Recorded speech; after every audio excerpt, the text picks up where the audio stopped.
some point, you don't get to say, well, the team's really talented and they're really, really good. They just shoot themselves in the foot. Well, no, if you shoot yourself in the foot and you make a lot of mistakes, then you're not that good of a team. You're just a really talented team. I think this team needs to grow up a little bit, needs to mature a little bit, needs to execute at a little higher level, and that's fine. They're still really, really young, and there's a lot of season left. Talking Wisconsin sports with Grant Bilse. It's the Wisco Sports Show on WKTY. WKTY has been your home for UWL football for over 70 years. A tradition that continues today. Nice jump cut move, and he's into the end zone for the touchdown. Every Saturday, from non-conference play to late-season conference rivalries, UWL plays here. Intercepted on the play, and that's a pick six for the Eagles. UWL football brought to you by Firefighters Credit Union, Pratt Lumber, Ace of All Trades, Johnson Tractor, La Crosse Beer House, Johnson Ops Tree Care, Next Level Exteriors, and Elite Electric Solutions. Let's head to the field and join the voice of college football on WKTY, Drew Kelly. Good afternoon, everyone. Welcome into Roger Herring Stadium as we have college football live for you on WKTY. It's a top 20 matchup again here this afternoon, as it usually is in the WIAC, as the UWL Eagles, number 12 in the nation, take on number 18 Oshkosh here at Band Day. Going to honor a couple of national championship teams and just a pivotal game in the conference as they try to get down the home stretch, figure out who's going to possibly win this conference. We got 6 teams that are 2-1 in the WIAC, a couple of teams that are winless, but this is basically the beginning of the rough stretch. You know, last week, obviously, Platteville, now you lost. Now you have 2 more games, make it 3 more games, you know, between Oshkosh, Stout, and River Falls on the road, where you're going to have to win at least 2 out of 3 to clinch a possible berth for the playoffs, and it obviously starts today against a really tough Titans team. Tyler Belkeby joining me as always, and Tyler, last week was a rough one, 38-21. It didn't feel that close at times. It felt closer at other times, but 284 yards on the ground by the Pioneers. That's got to get cleaned up. That's a personal sense of pride, I think, with these players on the defensive side, and I expect a physical football game today. Yeah, because, I mean, you look at last week, it felt like they kind of got pushed around a little bit more than they wanted to, right? I mean, Platteville imposed their will a little bit, and especially with the running game. I don't think anyone thought they were going to run for over 280 yards on the ground. No one saw that coming. In fact, we were expecting probably a lot more in the air, especially with the rotation of quarterbacks. Yep. That didn't happen either, right? They just kind of imposed their will, and, you know, you can wish you could have some of the plays back, right? Maybe the score would look a little bit different, but I don't think that would have mattered in the end. I think what it really just came down to, they just played more physical than we did, and it's as simple as that. And now the question is, how do you bounce back? How do you try to make a statement back? And I think there's no better spot than right here at Roger Herring Stadium doing it in front of the home crowd. And on the offensive side, it's about the injuries. Yeah. Obviously, UWL has hit the injury bug these last few weeks. The running back room is kind of a mess right now. Braden Ott will not play. Gabe Lynch will not play. Going to be a rotating backs as far as this game progresses. Owen Lytle is going to be the starter in this game. But it's going to be a lot of Kyle Haas, I think, in this passing game. Going to have to step up and pick up the slack for the running game to be able to get this win today.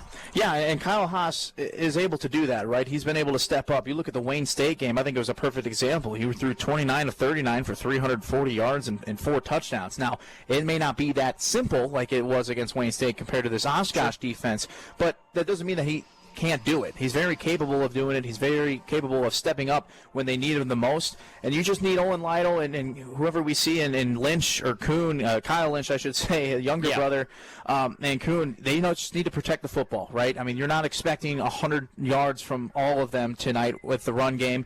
You just have to be able to protect the football and just keep it in front of the chains and just keep moving that ball forward. Yeah, and we talked to Coach Janis. You're going to hear that interview in just a little bit, but he talked about, you were at practice too, the physicality, the speed at which they were running those practices has ramped up. They were kind of worried about the injuries the last couple of weeks and really tamed it down a little bit.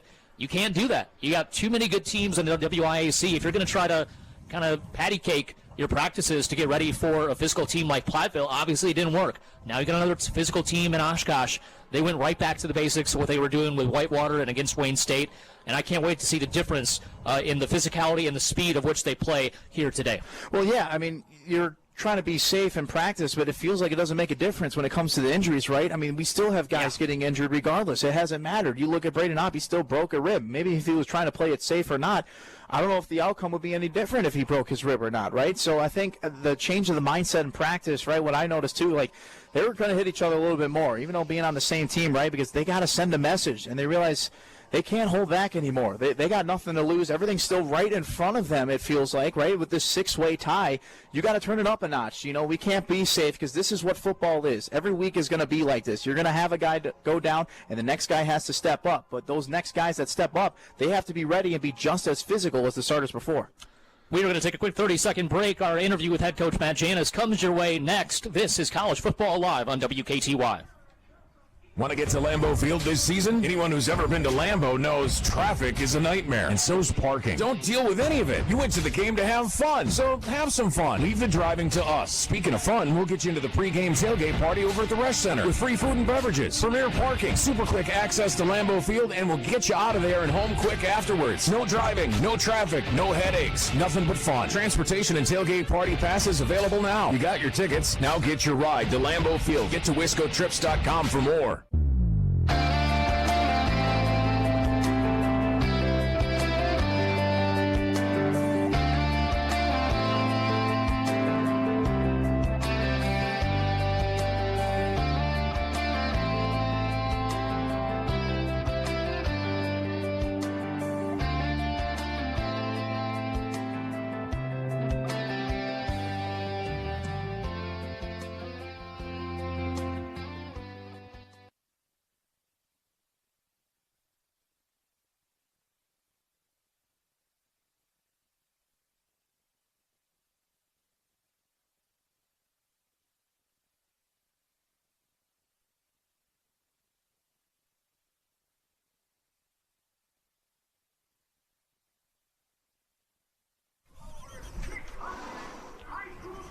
Well, I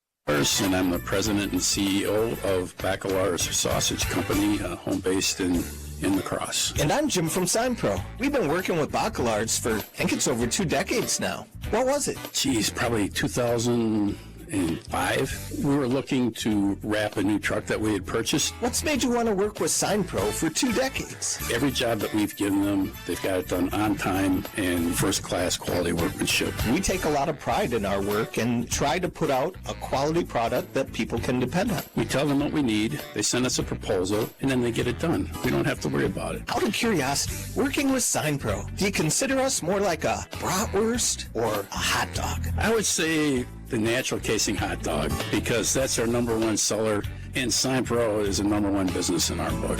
Yeah, with mustard. Go to a pro. SignPro.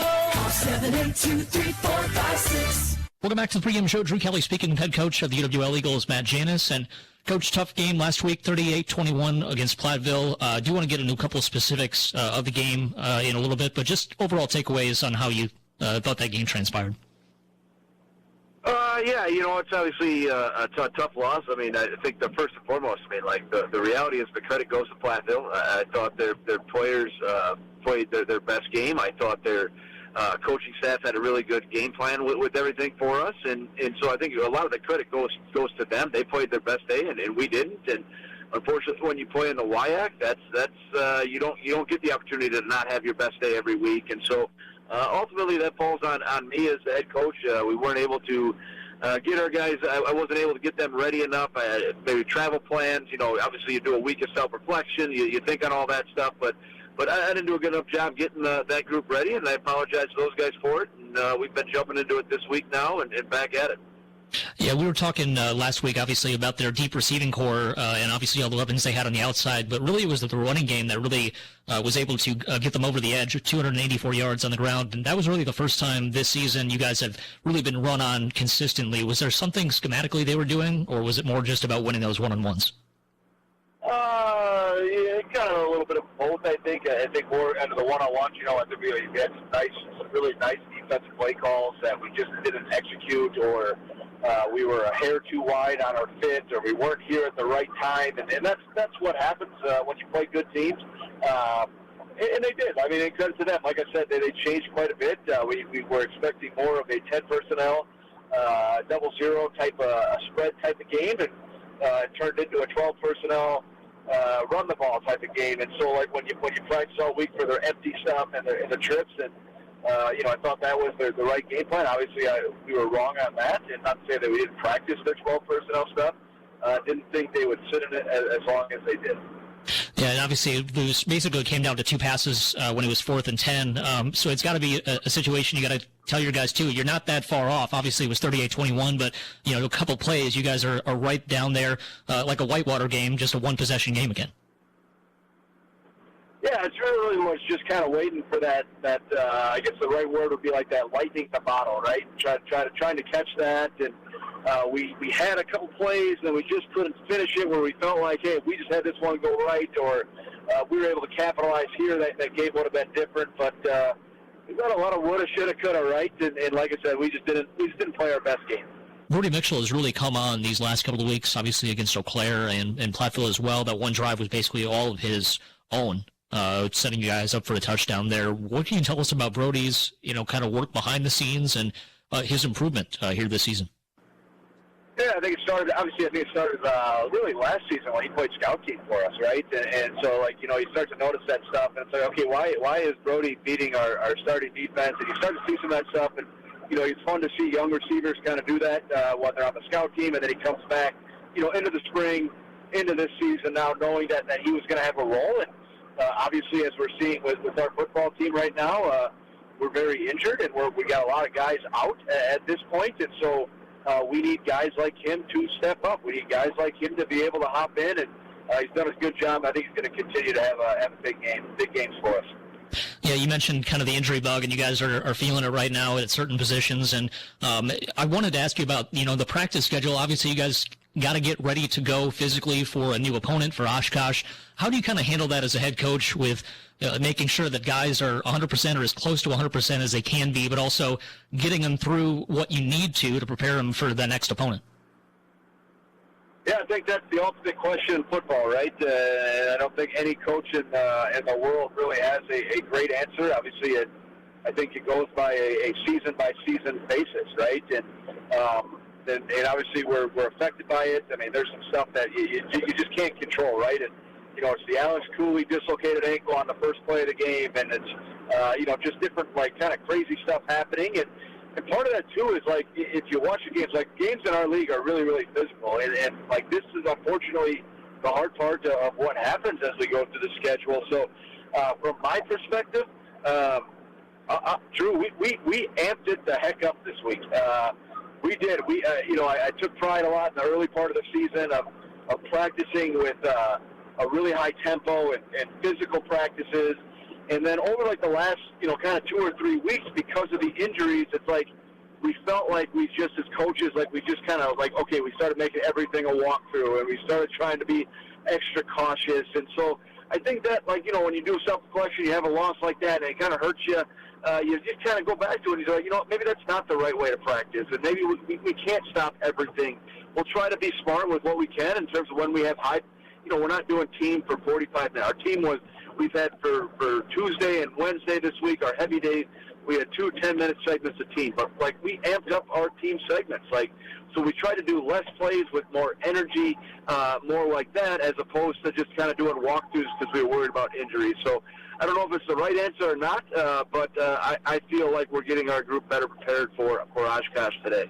Yeah, I want to go to. We asked you about this last week. Obviously, it was Tuesday and Wednesday, or yesterday and today, I should say. The one-day fundraiser. You guys almost got $25,000 from over 170 different individual gifts.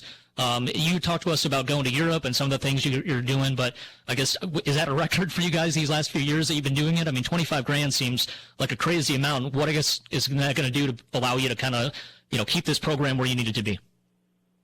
Yeah, how awesome is that? How awesome is the support that we have at this university? I've been fortunate enough since I've been the head coach. I think my first year that I became the head coach was the first year that we started Giving Day and One Day for UWL, and to just see this grow, not just from a football perspective, just to see this continue to grow throughout our whole entire university, and you see especially within like our athletic department, right? Like the funds that are raised and how many people care, and like for me, it's very like tune in this morning. It's really emotional just to see people that gave and like I know not everybody wants to put their name on like the donor wall, right, and all that stuff, but like to see parents like from a couple years ago, not this year, but parents from a couple years ago, or an alum from like a couple years ago. It's just like, man, it's just so special to think like, hey, enough people care about our program, enough people wanted to have some sort of impact that they gave money, that they took time to go to the website, put in everything, give us money that we can use then to continue to try to better this program. And I think we all know that football programs, like, they cost money to run, and I don't have the biggest budget in the world. It's not Alabama here that we're working with, but I also try to take as much I do. I try to take as much pride as I can. Like, I want to give my kids the experience. I want our kids coming out of our football program better for the world. I want our kids to come out of our football program being like, hey, like, that was totally worth it. Like, I had fun. I got to see different parts of the country, and if we go to Germany and different parts of the world, like, and we use that funding. So, like, people that have given to that and give to one day, like, that's what it's going for. It's going to that stuff right there so that I can continue to give our players a first-class experience. Tangible benefits, obviously, as you would say. Going on to the field again, just another tough one this week. We know Oshkosh in the top 20, but what do you see from them on film this year's version of the Titans? Yeah, you feel like it's like we're on repeat, Drew, isn't it? Like, it's just, all right, another week, another ranked opponent. It's just like the record, it's just the same thing. But, no, I think when you look at UW-Oshkosh, I mean, I think first and foremost, I think they're playing really well on defense right now. Really strong up front defensive lineman. You guys are going to see 53. He's going to be a handful for us up front. They got one of the best linebackers, guy that's been an all-conference pick at number 8 that's been around our league for a while now and has a ton of success. And then I think defensively, like, they're not overly exotic, but they just play stuff that their kids play really, really well. And so we have to be sound. We have to execute. But we also have to kind of exploit one-on-ones. We got to be able to take advantage of some matchups there and try to get our best guys, like, jack the ball and or two jacks the ball here. And so we'll have that from their defense. And then I think offensively, I really think this. I think their head coach, Pete Jennings, is probably the best in our league, and that's not a shot at anybody, probably the best in our league at just utilizing his personnel and maximizing the personnel that he has, and his ability to, like, I'm just going to tell you, we're going to see some stuff today that we've never seen on film before, and it's going to be somebody in the backfield that never has been in the backfield before, and he's going to have some kind of route off of that, and we're going to have, he does such a good job with his game planning of trying to get the ball to his best players, and on top of it, they have probably the two best tight ends in the country. And you don't really hear a lot about that with tight ends and game planning for tight ends, but they are two big physical dudes that can freaking run. And so I think you're going to see the focal point, whether it's their run game and cutting back into the tight ends, or with their passing game kind of being utilized with number 7 and 19. Coach, we talked about that fan support that you got with the fundraiser, all the money that was brought in, but got to imagine that's going to be shown again here at Roger Herring Stadium, a couple of weeks removed from almost getting a record crowd at a home game and a couple of national championship teams there, and probably the last good weather day of the season. So what do you expect from that fan base? I hope it continues to be electric. I didn't look at the attendance last weekend, but prior to that, the last two games, we played in front of over 26,000 people. Yep. There was at least 4 in Platteville, so you're talking about 30,000 people in the last 3 games. I'm hoping that Roger Herring Stadium is packed. We need it. We need that energy. We need that electricity, and obviously really cool events going on campus where you get to honor two of the 3 greatest teams that we've had, and those guys being back and our alumni being back. So it will really, really be cool to have this atmosphere. Coach, finally, keys to the game to getting the victory over Oshkosh. Keys to the game. I think offensively, can we throw in rhythm, and can we create some explosives on the outside? I think that's the big thing on the offense. Can we just get that ball out? Can we get it out in rhythm with that? And then defensively, let's just get back to playing UWL football. Like that's the key, right? It's like, and I think our guys were a little down last week. I think they like I said, we just didn't play our best game, and I think we both knew that. And can we get this group on defense ready to go and bring that same swagger that they brought in week 1 and against Wayne State and against Whitewater? Can we get that group up and ready to go? And I think our guys, I think they are. I do, but I want to see some energy out of our defense right away. Starting lineups and kickoff coming your way next. This is college football on WKTY. Are you ready to have an epic adventure with me? I'm Office Cora, inviting you to join me on a holly jolly adventure to Music City, USA, Nashville. Your 5-day tour takes off December 3rd. Enjoy the Christmas show at the Grand Ole Opry, the Walk of Fame with the Country Music Hall of Fame, and all the Nashville highlights. Your price includes all attractions, 11 meals, hotels, and round-trip motor coach transportation. Deadline to reserve your seats is October 30th. Get the full daily itinerary and reserve your seats at wiscotrips.com. Welcome back to Roger Herring Stadium. Drew Kelly, Tyler Belke live with you here this afternoon as we have a top 20 matchup between the Titans of Oshkosh and the Eagles of La Crosse. Jerseys-wise, it'll be a maroon jersey, black pants, and silver helmets. And for the Oshkosh Titans, black pants, white jerseys, and black and yellow trim, as well as a black helmet with a yellow stripe right down the middle.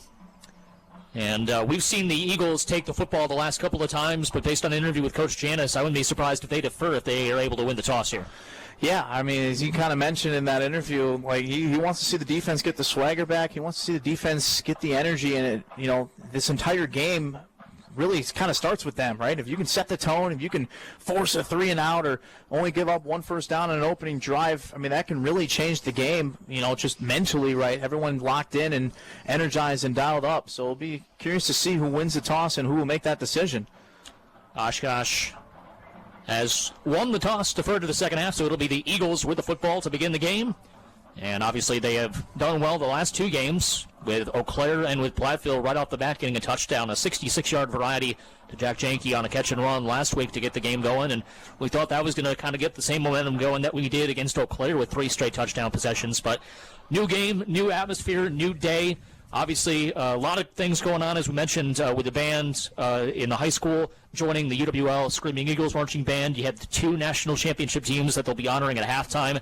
They were in a tunnel, kind of helping guide out the current Eagles, and lots of history on display. Obviously, a lot of great fans in attendance. Probably going to be the last really good weather game of the season. It's still in the mid-50s, so not a bad situation, but you're going to want to.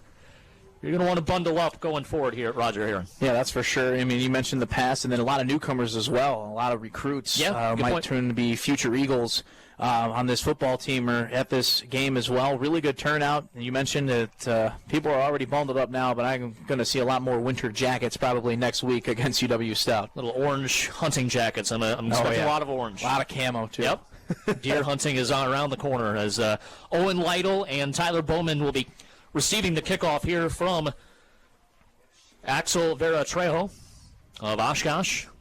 He'll do the honors at the 35-yard line as Eagles will go from left to right as you watch on our video feed and listen on your radio dial. And Oshkosh from right to left. And it'll actually now be Dominic Borges, the kicker for the kickoffs anyway. Vera Trejo will do the extra points and field goals, and immediately a fair catch by Owen Lytle, the starting running back for today's game. It'll be 1st and 10 at the 25-yard line. Eagles will have the junior quarterback Kyle Haas out there trying to guide their team to another win, and obviously with how close this conference is, as we mentioned, at the top 6 teams tied at 2-1. You're not able to really lose any of these games if you're really going to have a chance to win the WIAC. You got to basically win out. Yeah, you really do. Every game matters because everybody can beat everybody in this conference. So you're kind of hoping to do your part, take care of business, and hopefully the other teams can beat each other along the way. 3 wide receivers lined up to the right side. Shotgun to the backfield with Lytle to the right of Kyle Haas. He'll take the handoff on the first play from scrimmage. He's met at the line of scrimmage immediately. Turn backwards. It's going to be 2nd down and 10. Left side of that defensive front for Oshkosh doing the job. Number 7, Jake Shutter, one of the players in there for the stop. And you can't be discouraged by that. You might see that a lot from the Eagles offensively today, right? I mean, you're missing your 2 top backs, so you just got to be patient. Same formation, trips receivers right side, none left. Extra tight end on the left side of the line. Design rollout to the right side for Kyle. Looks down the field, patient. play there as Jack Willing gets bumped out of bounds hard at the 31-yard line. Gain of about 6 on 2nd down and 10, brings up 3rd and medium for UWL. Yeah, big-time hit there from Eli Curry. You can tell Oshkosh came to play today, that's for sure, especially on a long drive they drove earlier this morning, but they seem ready to go. So 3rd and 4, ball at the 31, need the 35 for a new set of downs. It's going to be a 2-receiver set out to each side again here. Going to be a shotgun formation with running back to the left, Kyle Haas. They're showing pressure. They're going to have a stunt in the middle of the defensive line. Lytle gets the catch out of the backfield on a flat route, and he's able to break an ankle tackle and get enough for the 1st and 10. Gets out to the 37-yard line, and the chains will move for UWL. Yeah, that's a beautiful, easy flat route connection there for Kyle Haas. Not taking too many risks, too many shots here early. I like it, and still trying to move the ball downfield. Going to be 1st and 10. Ball at the 37 of UWL. Trips receivers out to the right side. Now Lytle going to be going in motion to a receiver spot on the left-hand side. Empty in the gun for Kyle Haas. 3-step drop. Going on a deep shot. Marco Rajkovic is wide open. He's loose. 25-20, 15, 10, 5. Marco Rajkovic with a touchdown, UWL. 63 yards, and the Eagles on the board first. I mean, that was just way too easy. Are you kidding me? Marco Rajkovic just using a go route. Speed beats his man, who was an outside linebacker at the time. And that was an easy one-on-one connection, and Oshkosh only brought 3, so Kyle Haas had all day in the pocket to throw that one, and that's a super easy connection. Good to see Rajkovic get this game going early.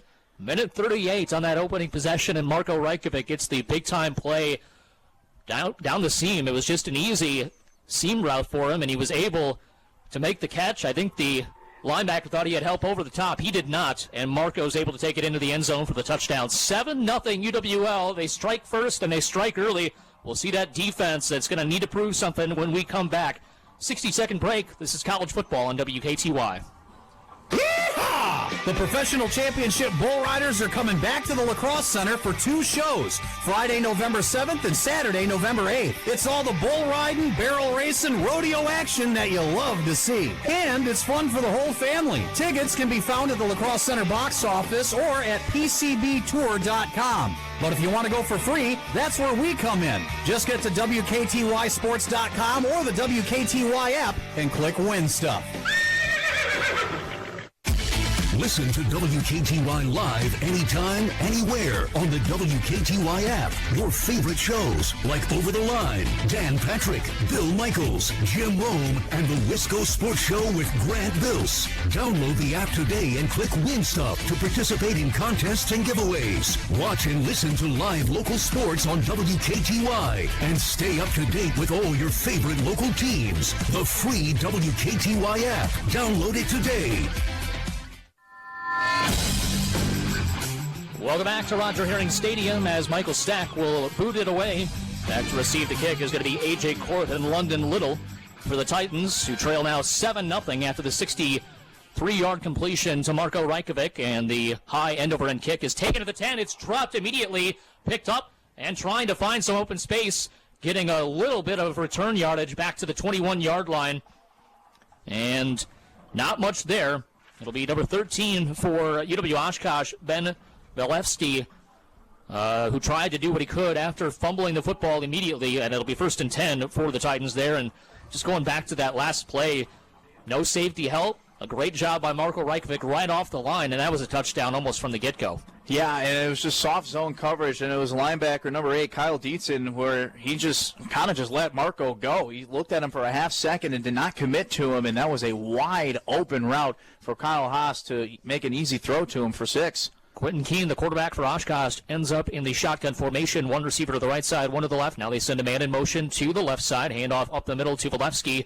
That return man, he gets about 5 yards and continues pushing the pile, maybe about 7, make it 6, out to the 27-yard line there. And it'll be 2nd down and medium coming up for the Titans. Looked like that play was dead. He just would not give up there on the play. Yeah, it's about that second effort, and we saw that a lot in Platteville last week too, right, where kind of felt like the Eagles gave up a little bit almost. But, you know, what's great to see back is Aaron Winters, and I hope that he probably sets the tone for the rest of this defense to probably play more physical, play more aggressive. 2nd down and 4, 2 receivers out to the left side, one to the right, running back to the right of the quarterback Keene. And it'll be a delayed handoff, and Valevsky gets the handoff again. Nothing doing that time. Middle of the defensive line for UWL. Shut it down early and often Third down and about 4 coming up. Yeah, that's beautiful stuff there. It looked like Bodie Schonhofer was there as well as Henry Walsh trying to set the tone, right? If you can get off this field as soon as possible, this already feels like a great start compared to Platteville last week. And that's all about just kind of forgetting what happened, having short-term memory, because every single week is going to be a dogfight. Gain of a yard on the 2nd and 4. Third down and 3 coming up. Valesky still in the game. 2 receivers out to the left side. Double tight end set on the right side of the line. And 2 actually receivers bunched up very tight. Keene in the gun. Takes the snap. 3-step drop. Good protection in the pocket. Goes over the middle on a crossing route. High throw. Incomplete. Battling with Tate Pitcher that time is the receiver John Matthew at number 0. And just the pass a little bit off target. Unable to come down with it. And a 3-and-out for the UWL defense gets their offense right back on the field. I mean, that was beautiful textbook there, and good job from Tate Pitcher laying the hit and then not giving up, too. He's still able to bring some contact to not let Matthew somehow get a lucky one-handed catch after that, right? Didn't give up on the play, and that's a beautiful start for the defense. Get a 3-and-out here early. John Abernathy, the punter, will boot it away to Tyler Bowman, who's standing at a 25-yard line right now. And they are able to get it away. It's a punt to the sideline, takes a hop for Oshkosh, out of bounds, and going to be taken at the 29-yard line for the Eagles. So basically couldn't, ask for a better start. You get a 3-and-out defensively, get a big-time touchdown on the offensive side of the ball. And again, they won the toss, they deferred, so you're going to get the football to start the second half as well. So far, so good for the Eagles. Yeah, it really has. I think it was Oshkosh won the toss, so they're going to get the ball. You're right? You came out, hot start, and then now you got the 3-and-out. You got exactly what you wanted. Yep. So if you can try to get up 2 scores here, that'll be a perfect, fantastic start. Trips receivers off to the left side. Lytle, the running back to the right of Kyle Haas. They send Jack Riley in motion, get the jet sweep to him, trying to get around the corner. He's going to lower the shoulder and go through a pile of Titan bodies to the 33-yard line. Gain of 4, 2nd down and 6. And the last 3 weeks, we've seen a lot more motion from Coach Yeage's offense in this Eagle system. Yeah, and I think it's kind of a comfort thing, right? I think Coach Yeage understands who he has now. He's seen it in game speed, and now he's kind of figuring out what to do with his kind of players. 2nd and 5, officially 2 receivers left side, 1 right. Little bubble screen out to the left side. Nice juke move by Jack Rilling to get open space, and he has enough for a 1st and 10. Hit hard on the play. Finishing him off is 95 Michael Wynn, the defensive tackle, out in coverage, but not before Jack Rilling with a 1st and 10. Yeah, Jack Rilling, he is quick and he is shifty. I mean, only 5'9", 180. He is just so elusive when he's got the football in his hands, and he made that play all by himself, right? One quick juke move to get that 1st down. That's what he does best. Going to be a 2-receiver set out to the right side. 1 receiver alone on the left. Shotgun in the backfield, ball at the Eagle 40-yard line. It's 10:40 to go in the opening quarter. Little quick pass to Jack Rilling, and he was seeing that linebacker come for the boom, and he dropped the football, trying to keep his head upfield while he tried to haul in the football. It's 2nd down and 10. Yeah, the throw wasn't 100% great from Haas either, but they're trying to use Rilling a lot more, right? We haven't seen his name called this many times in a row in a game before. They're trying to switch things up like we've seen from the past couple of weeks compared to where we see Janke or Richmond or Bowman. 2 receiver right side, 1 left, and it'll be a handoff to Lytle, patient run, and he runs into a wall. Not much there. 3rd down and 8 coming up. Defensive tackles really had the penetration for Oshkosh. Yeah, they really did, and I feel like they might have themselves a pretty good day in quieting the run just because of who the Eagles really have available, unfortunately. I mean, Lytle can have himself some pretty decent runs at times, but I don't think they're going to rely on them too much. I think they're going to rely on Kyle Haas a lot more today. 4 receivers out to the right side, 1 to the left. Empty in the gun is Kyle Haas. Need the midfield marker for a new set of downs. Kyle takes the snap, looks left the whole way, then back to the middle. Patting the football, rolling out to the right side as the pocket collapses. Now he's going to escape a sack, going over the middle, almost intercepted. He was looking for Jack Rilling. Back across the field, almost picking it off there in the middle was Kellen Wright, the outside linebacker. And UWL basically fortunate to be punting this one away because that could have been trouble for the Titans. Yeah, and I think it was Deshaun Henry who got to Haas from behind, and that made that throw a little bit wobbly, got dangerous. And I like that he tried to stay in the pocket as long as he could. Yep, good coverage. It was just great coverage downfield, and once he was finally flushed out, he didn't realize what was behind him, but thankfully it was just an incompletion, and see Trammell can pin him deep. Trammell will do the honors. High, spiraling punt. Not the deepest punt. Fair catch called for, and takes a huge UWL hop. And they're going to say the ball was not touched by the Oshkosh Titans. Obviously, the return man ran up there very quickly. And it's recovered by Eagles at the 24-yard line of Oshkosh. Yeah, not the offensive drive that you were really looking for. I know they were trying to switch things up a little bit, get Jack Rilling involved. I felt like that was kind of his drive, really, it felt like. And they're trying to shy away from the run game a little bit, right? Make it easier for Owen Lytle because you can't call his name every single time today. We all kind of knew that going in and relying on Haas a little bit more. But, I mean, you saw some nice things. You saw a first down, but I don't hate the drive, really. I just hate the result. It wasn't 6 points like it was the first time. Right. Volavsky going to be the running back in the pistol formation. Receivers on either side. Quentin Keene awaits the snap here at the 25-yard line. 3-step drop. Pressure comes up his face. It's going to be a curl route complete. And trying to shake the defender. And getting a first down in the process to the 38-yard line that time. Looked like number 15, Keon Holloway. Yeah, and that's just simple man coverage against Tate pitcher, and it was an easy comeback route. I mean, when you're in one-on-one, pitcher has to play it back, right? Trying to play it safe so he doesn't get burned deep. So that's an easy read there for Keene. And so Keene lines up at the gun this time. 2 receivers out to the left side, 1 to the right. 4 defensive linemen here for EWL. Trying to figure out this spread offense of the Titans, and it's going to be a keeper, a handoff actually to Volevsky. Volevsky's going to get into the second level. He's got a first down and more inside UWL territory. Read option really did well that time to freeze the defense for as long as they could, and a first down to the 48 of UWL. Yeah, and give credit to the Titans' offensive line there for creating that gap to create that massive gain there. And, you know, this is kind of what happened last week, too, with the run game. The Eagles struggled against Platteville, and that was really Platteville, not really a run-first team, but they were able to take advantage of it. We'll see if Oshkosh makes some adjustments and might rely on that more. Tight end right side of the line, 2 receivers out to the left side, 1 to the right. That receiver on the right side goes in motion to the left.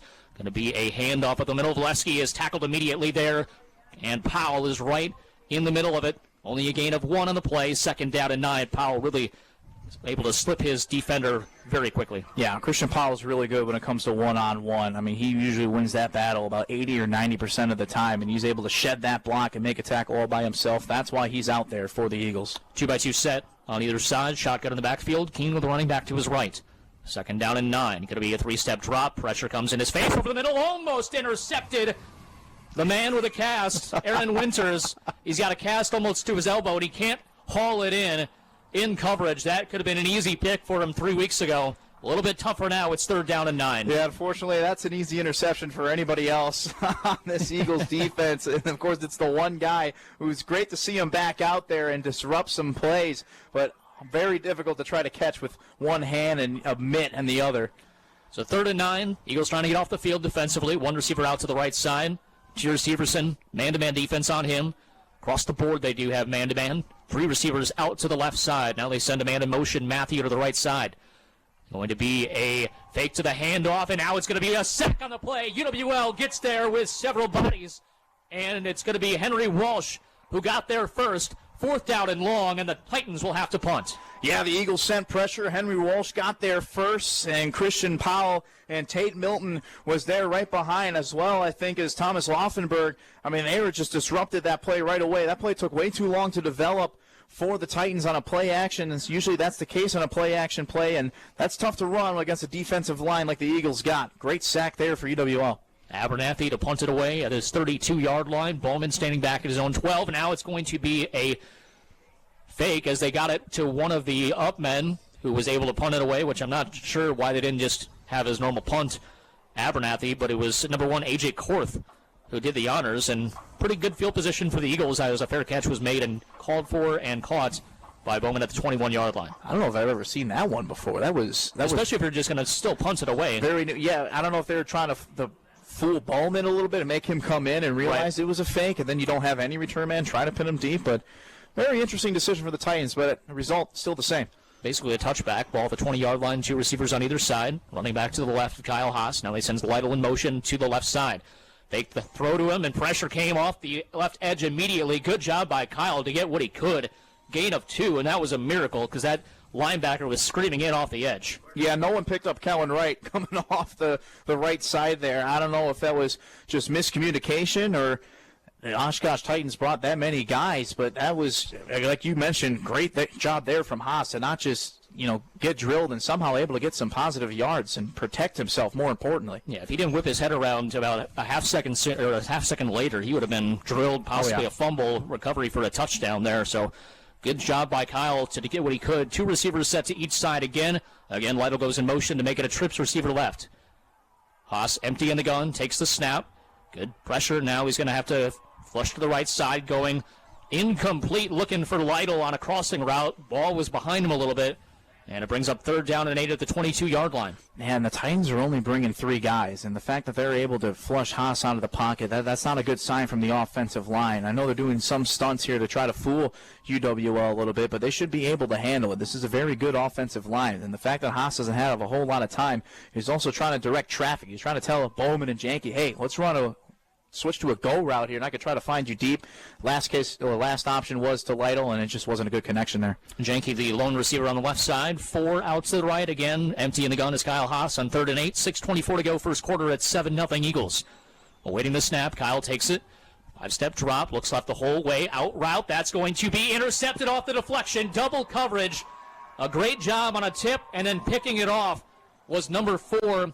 That was Trevor Bars, who was able to come up with a tip drill. It's going to be 1st and 10 Titans at about the 34-yard line. Yeah, I don't know if that was the right throw from Kyle Haas. It was double covered. I mean, there was also linebackers we mentioned already earlier. Kellen Wright, he's reading Kyle pretty well when it comes to just blitzing, and then as well as seeing where his eyesight was. He was looking for 88 the whole way, it really felt like, right? That's why he was all alone on that left side, and the Titans picked that up, and really good tip drill to get the interception. You set yourself up to good field position here. See if UWL defense can step up here. Ball at the 35-yard line. 2 receivers left side, 1 to the right. Shotgun in the backfield here.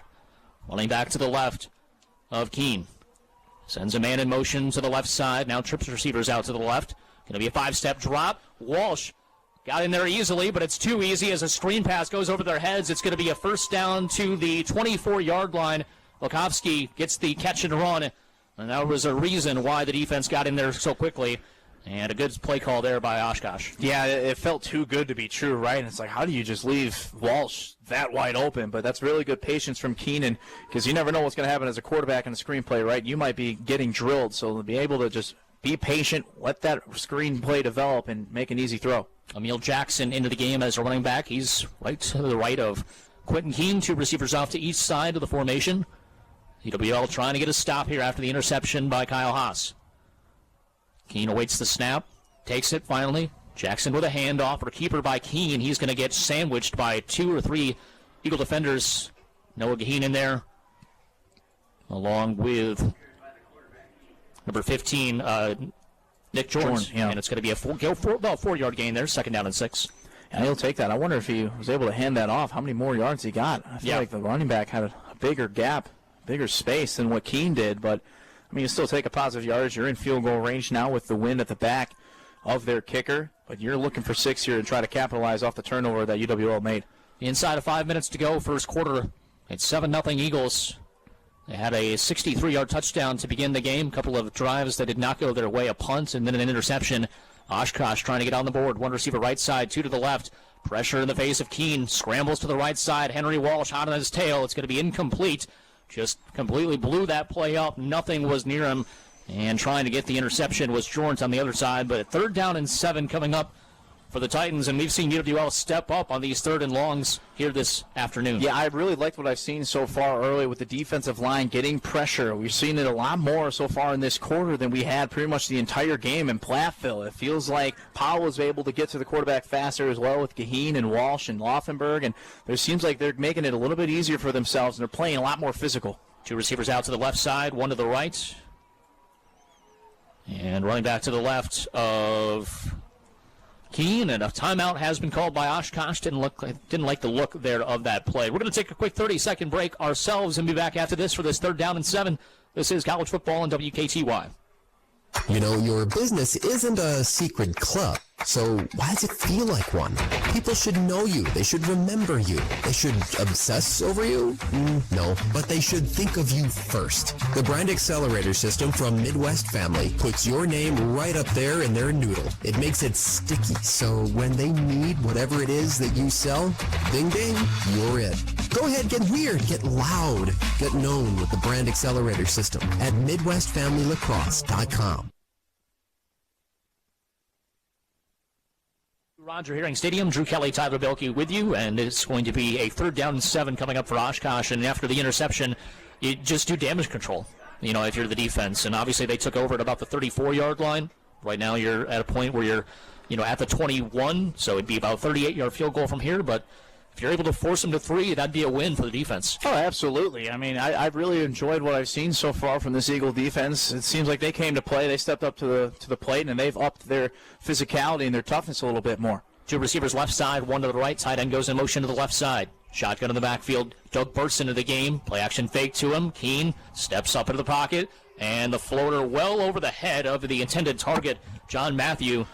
Coverage on the play by Baumgart, but he didn't need to really do anything as I was well over his head.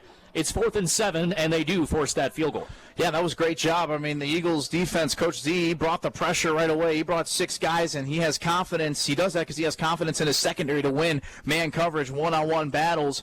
And it was just very difficult for Keene to kind of see what's going on, developing routes-wise over the field when you got 6 Eagles running at you. It'll be a field goal from 38 yards away. And once again, it'll be Vera Trejo. And now we have whistles and a timeout, I believe. So Oshkosh takes their second timeout of the first quarter. We heard some banging going on a couple booths down, so obviously not very happy on the Titans sideline there. But I was wondering what that was. I'm like, which way do I look? And now I got the answer. Straight. You just look straight. Yeah. But no, 4th and 7. So obviously UWL, it's been a little bit of a struggle offensively the last couple of possessions. But this is kind of what we were talking about. It's going to not be perfect, as this game progresses. But you just have to be able to, at least on the defensive side, hold them off as long as you can. Let your offense kind of cook. Get in the rhythm. We saw it in that first drive. Let them get back in the rhythm. And especially with those running backs out, you're going to need to step up and pick them up as this game progresses. Yeah, it comes down to defense and just being able to compete, right? Just have competitive plays every single drive. And a field goal coming up here by Trejo. Good snap, good hold, kick on the way. And the field goal is good. And so it is 7-3. 38-yard field goal up and good. 4:29 to go in the first quarter. We're going to take a 60-second break. Be back after this. This is college football on WKTY.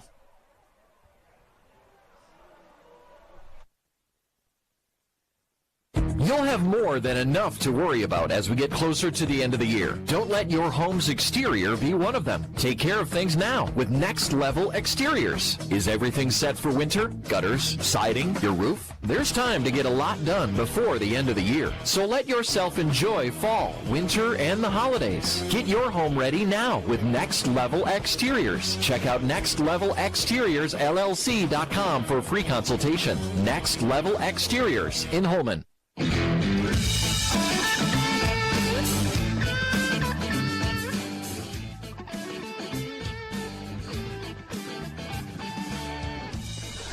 Welcome back to Roger Herring Stadium. Drew Kelly, Tyler Belke with you as we have a 7-3 game. 4:29 to go in the first quarter. A little bit of a different start time, obviously, to this game, usually at 1 o'clock, but we haven't had like 2 1 o'clock games in like the entire year, I feel like. There's been 11:30 with Eau Claire. We had, noon Eastern time for Carnegie Mellon. Wayne State was 1, and then we had a bye week. Then you had Whitewater with 1 o'clock. So they've just been all over the place trying to figure out what time these games are going to start. But finally, we're going to have 2 in a row. Next week's Stout back at UWL at 1 p.m. It's going to be a high end-over-end kick and returned at the 28-yard line by an up man. He is sandwiched and thrown down to the ground violently. And a little bit of firing up the crowd is Oshkosh there after the hit. It's going to be 1st and 10 for the Eagles at the 31-yard line. And just got to be able to shake this interception off if you're Kyle Haas and get that running game going. Obviously, Gabe Lynch is very, very important to this offense, but you got to get that offensive line penetration to be able to have anybody really get through these holes. Yeah, it doesn't matter who's going to be carrying the football, right? It starts with this offensive line creating those gaps for the backs to begin with. They're going to put extra bodies on the left-hand side, going to go out to the flat for Jack Janke. They have the numbers advantage, and they have a 1st and 10 to the 42-yard line. Good play call there from Coach Yagi, seeing that mismatch. And it's an easy first down and catch for Jack Janke. I was a little worried. Coach Janis was following Janke up the sideline. I thought he was just going to get knocked over. He was trying to follow Janke step for step, and then he came out of bounds the last second, almost ran into his head coach. But I like the start, right? Let's get rid of that football quick and let these wide receivers go to work. 2 receivers set out to the left side. Double tight end set right side of the line. Trying to get some more blockers in there. Going to be a counter play. Play action fake. Going to the left side. Complete to Jack Janke. He slips on the turf as he tries to turn the corner. He's out at the 43-yard line. That's a big-time play there. About 25 yards on the, or about 15 yards on the play for a new set of downs. I know Janke's upset, but that's still a first down and a really good play. Option 1 was Marco Rajkovic right in front of Kyle, and he didn't like the read there, so he looked a little bit further downfield and found his number 1 man in Jack Janke and for a nice completion on the run. Miles and Marco Rajkovic, the 2 tight ends on the left side of the line. 2 receivers close to each other on the right side. Shotgun in the backfield, and it'll be play action fake. Take the handoff to Lytle. Kyle gets absolutely drilled down the field. Bowman is going to get the pass interference called on the cornerback. He kind of held him on the double move there as he tried to separate. And number 5, the cornerback, Tay Dorico, was the man guilty on the play. It's going to be a 1st and 10 for UWL. Yeah, that looked like a Bowman shot all day, and then all of a sudden I couldn't see number 1. He's already tackled on the ground, and I think that was pretty easy for 2 referees to throw a flag each to make that call, and I think that was the right call there. Going to get the official call here in just a matter of moments. Now we're bringing it back, or we have fouls on two defenders. Well, I have offsetting penalties. We got one way at the far side of the field. Let's get the call.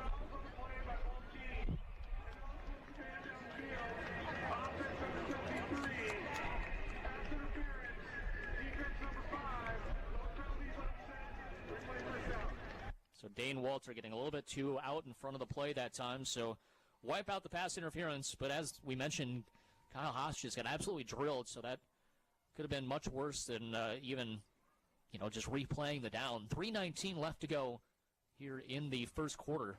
Been kind of a long quarter. It really has been. Eagles. Yeah.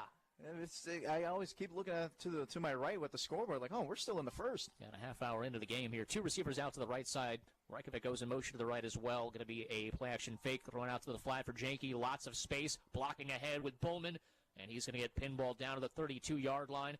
Good throw and catch. Gain of 11. That's a new set of downs for the Eagles. Just taking what the defense gives you and executing it.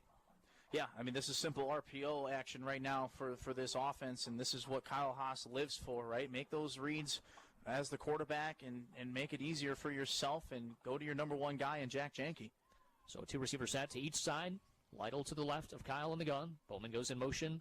Across the formation. Jet sweep to him from right to left. He's going to turn and pass. He's got a man wide open down the field. That is an easy touchdown for UWL. And a late flag for excessive celebration. Wave it off, whatever. What a great play call for the Eagles.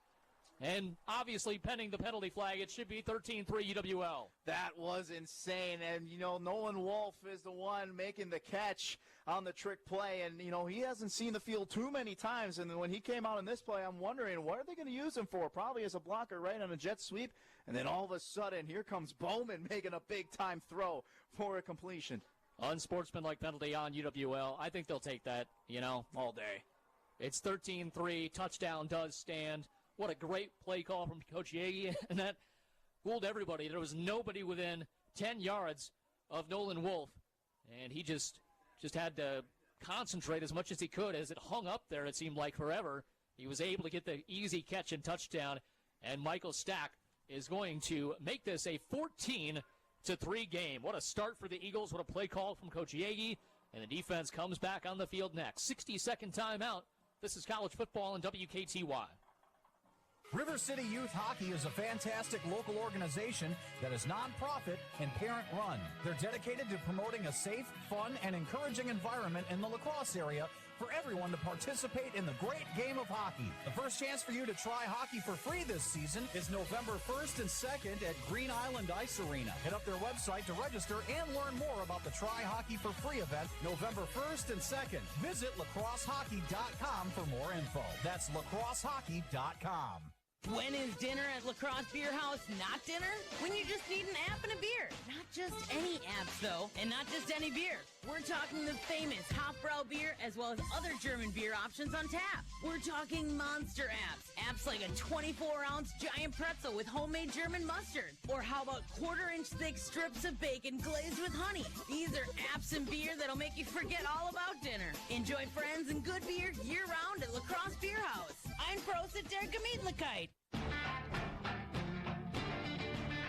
Welcome back to Roger Herring Stadium. A great play call design and execution. Tyler Bowman to Nolan Wolf for the easy touchdown Eagles. 14-3 with 2:39 left here in quarter number one. Like I said, it's just kind of a slow moving quarter. It just feels like it's the second quarter already. But Michael Stack with the kickoff coming in your TV screens as you watch on WKTYSports.com/video and the WKTY app in a matter of moments. It doesn't help either that it was a 2 o'clock start in every other game in the WIC's at halftime, and meanwhile we're still in the first quarter. 2:39. It feels like the third quarter, right? Yeah. Here's a run up in the kick for Stack. It's going to be a bounce. It's going behind Belkowski, and he's going to try to return it at the 10-yard line. He fumbles it now, and he has to go down to retrieve it, and his knees hit the ground. He's just having all sorts of trouble now. A late flag comes in. Come on, guys. And they basically got rid of it, the penalty yardage, because they had to start at 20. They were going to get it at the 10-yard line. Coach Janis is losing his mind. I don't know if that's really worth a penalty. He wasn't officially ruled down yet. The whistle wasn't blown. Yeah, that's what Janis is arguing. They were still scrambling. The refs are going to conference here. Hopefully they waive this off. That seems a little unnecessary. It wasn't like it was an intentional shot. He was still going full speed for the football, and he didn't fully pick it up yet. He wasn't ruled down. No, he was still bobbling it at the 10. So we'll see what this call is. And again, a long conversation, so you never know what, is happening in that huddle. So that's usually when the longer the conversation is, probably the better if you're on the Eagles side of this, right? Yeah. At least they're talking about it. It's not like they're fully set on that being a penalty right away. So if that was UWL. And a personal foul penalty. You hear the crowd's reaction, and it's tough. It's going to be 1st and 10 at the 25-yard line, basically a touchback. It's just frustrating because you had the penalty yardage on the unsportsmanlike conduct penalty after the touchdown. And then obviously from the 10-yard line, they recover it, and then a unsportsmanlike conduct penalty again on UWL. Yeah, I don't know. I'm 50-50 on that. I understand, you're trying to protect the return man, especially when he is pretty much defenseless when he's trying to go to the football. But he didn't have, I think, full possession of the football yet, and he wasn't officially ruled down by the referees until the very last second. Once you hear the whistle, well, it's kind of hard to stop when you're running full speed trying to get on the football, right? And I didn't see a hard collision either. No. I mean, at the end, it wasn't like he was injured or anything like that either, so I wonder if something was said, but I think it was for the late hit, so quote-unquote. But, I mean, yeah, I don't think it was that I would have let that go. Yeah. I mean, it was personal foul. It wasn't unsportsmanlike conduct, so we'll see what this next drive brings for Oshkosh. Going to be a keeper from Keene. He's going to have a big hole left side of the offensive line. Actually, Volkevsky is number 1. My apologies. With the jet sweep, he takes it left side of the line. A.J. Korth for a big-time gain out to the 36-yard line. I don't know if they're in a quarterback battle between Keene and Korth, senior versus sophomore, or Keene shaking up a little bit. Who knows? I can see him on the sideline still, so might just trying to switch things up and go to the sophomore quarterback here in this drive. So Korth is alone in the gun. 2 tight ends lined up left side of the line. 3 receivers out to the right side as well. Korth awaits the snap. Going to look left the whole way. Short completion on a curl route, and he got a block to spring him to the outside. Number 21 with a catch and run, Hunter Gibson. That's a new set of downs for Oshkosh, and they are moving quickly down the field here. I think Trent Mullen got confused, too. He didn't even realize who had the football. He thought it was the other guy, and if he just turned around and saw who had it, I think he would have been able to make a tackle, but he didn't realize it, and that kind of resulted into a larger gain. 1st and 10 at the 46-yard line for Oshkosh. Going to be a trips receiver set out to the left side. Switching it again. Yep. New guy in there again. We'll get the number for you in a matter of moments. Likely going to be just a run.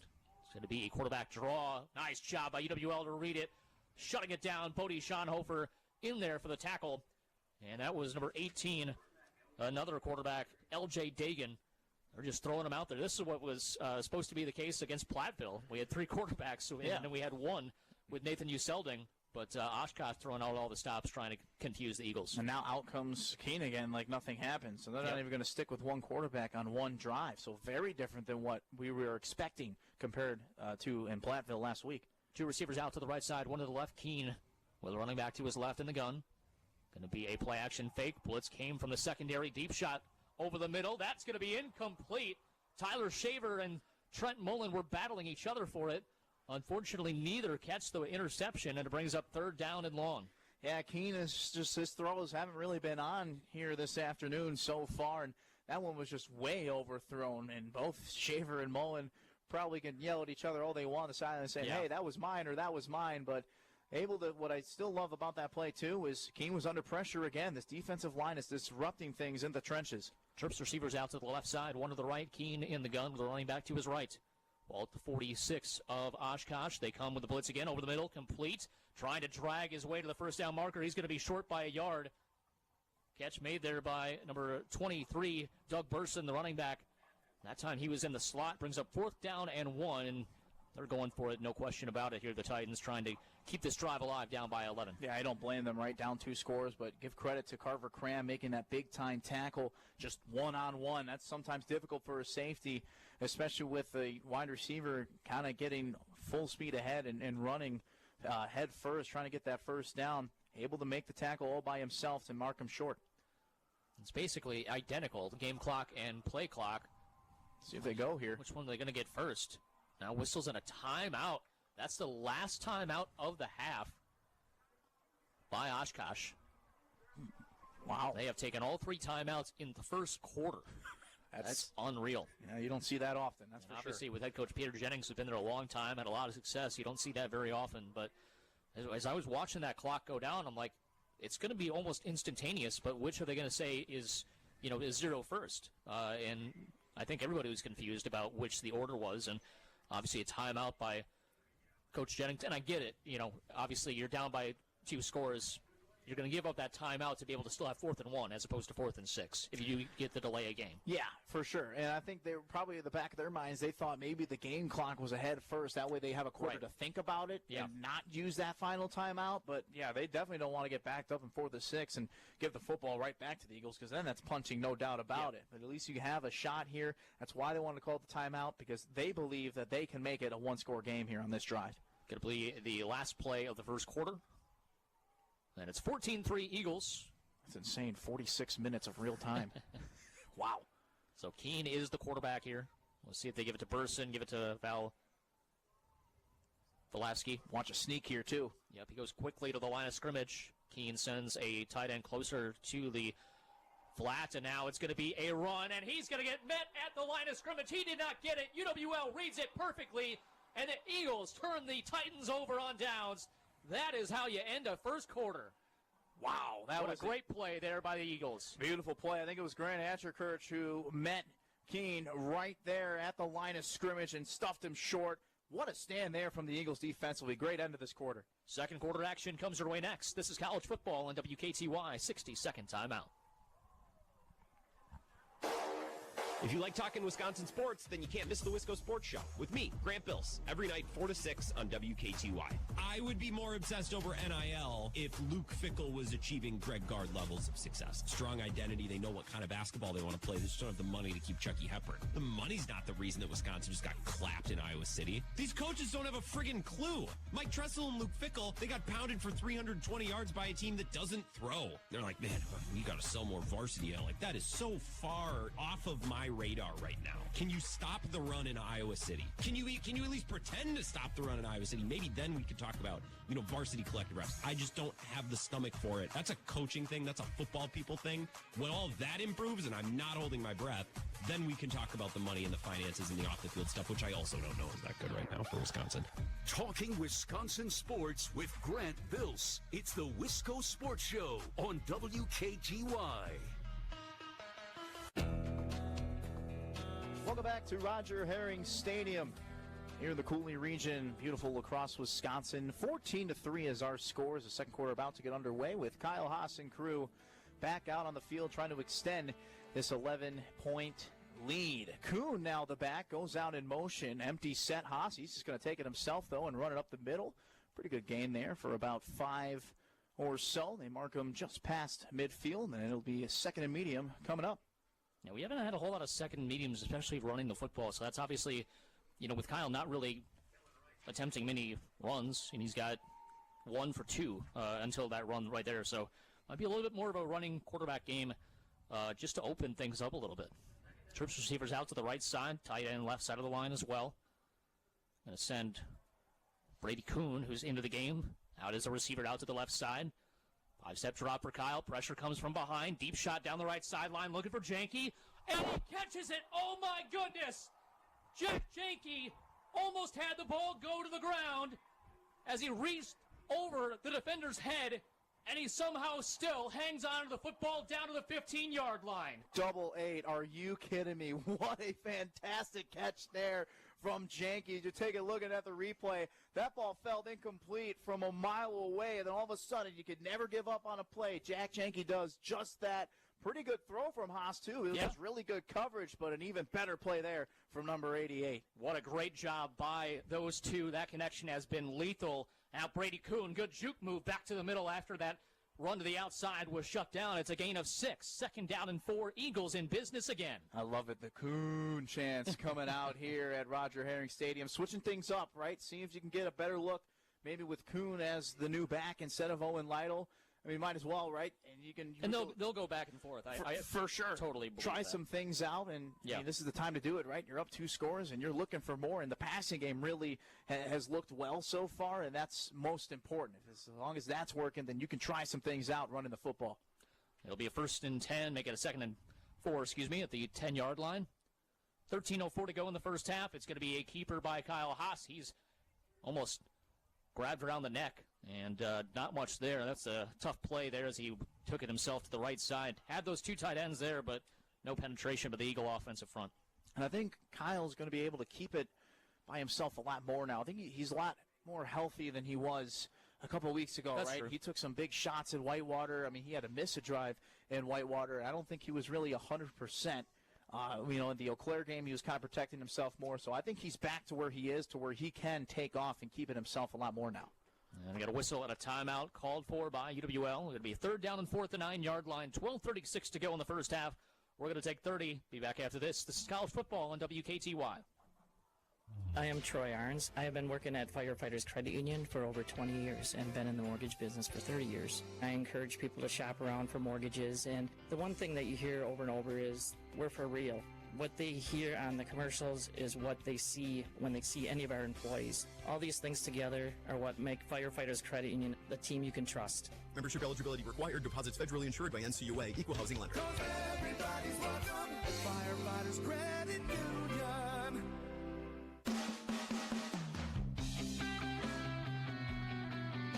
Welcome back to Roger Herring Stadium. Live here on WKTY, 96.7 FM, 580 AM, streaming on WKTYSports.com/video and the WKTY app, as well as the WIAC network. A couple of different scoring updates around the conference. 42-21 River Falls over Eau Claire. Also 28-10 Stout over Stevens Point. And the other big one in the conference right now, Whitewater on top of Platteville, 14-3. At the half. 3rd down and 4th and 9. Need the 5 for a new set of downs. Now they got Dane Walter in the backfield. My goodness. Whoa. What are we doing here? Jack Janke lines up, going in motion to the left side. Going to be a rollout to the left. Kyle waiting for something to develop. Now he's going to try to keep it himself. Breaks through 1 tackle. Tries to get to the 5-yard line. Close to the line to gain. He's going to be, I think, inches short. And that was a really interesting look at the beginning of the play for Dane Walter to be in the backfield. It'll be about 4th and inches coming up for UWL. They're probably going for it here. Yeah, no reason not to, right? You're up 2 scores, what the defense has been able to do in that first quarter, I don't blame them. Try to get this and extend this lead. I like the creativity they're using with Dane Walter. And it's only been Dane. They were just kind of using him to do whatever they want, as it line up as a tight end and now at a halfback position. Brady Kuhn is in the game, trying to get this 4th down and 1. We'll see with play call. Tight ends go in motion to the right side. Looking on the flat. That's going to be caught by Jack Janke. Turns the corner. Reaches the ball over the pylon. And a touchdown, Eagles. A touchdown for UWL. 3 touchdowns, 3 different receivers able to get in on the fun. Jack does that job that time. It's 20-3 Eagles, 11:50 to go in the first half. Yeah, that was a pretty simple out pattern there, and good blocking from the other receiver to get Jack Janke open. And throw was a little bit off, but not off enough for a man like Janke, able to make the catch and touch that pylon for 6.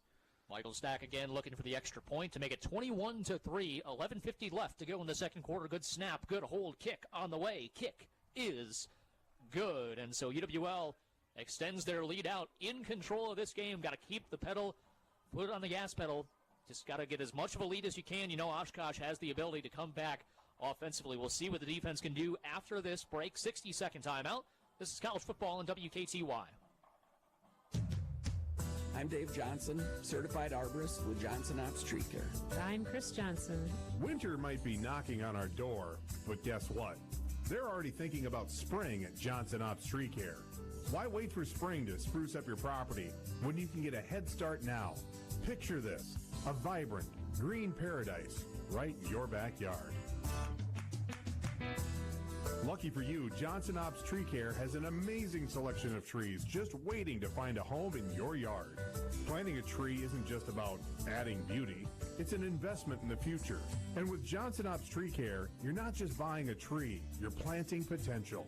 Johnson Ops Tree Care, offering the highest quality trees and tree service to folks just like you, all around the Cooley region. Go to johnsonopstreecare.com. Johnson Ops Tree Care. Total tree care by a family of certified arborists. Welcome back to Roger Herring Stadium. 21-3 Eagles. A couple of passing touchdowns by Kyle Haas and one from Tyler Bowman to Nolan Wolf on a trick play. That's how we've got those. It's going to be a fumble into the end zone. They are not recovering these kicks very well at all. I mean, they've had a couple of fumbles by Lefsky, and then now number 13 fumbling the football as well for Oshkosh. 16, excuse me. Yep, and that's Tommy Teberg. So they're going to probably be returner by committee at this point because they're trying to find anybody that's able to even catch the football. I mean, that or just let it go, right? I mean, that one was almost into the end zone to start with. That was just outside. Just play it safe and let it go and take it up at the 25. So it is 1st and 10 at the 25. 2 receivers out to the right side, 1 to the left. Shotgun to the backfield with a running back. Now it looks like a wildcat formation. It's going to be Valevsky trying to get a seam, and he does so. Gain of about 6 on the play out to the 31-yard line. They had Korth in there along with Valevsky in the backfield to start the play. He took it on a wildcat type of snap, and it's 2nd down and 4. You kind of just wonder. I mean, they keep switching again. Now they're going back to Keene.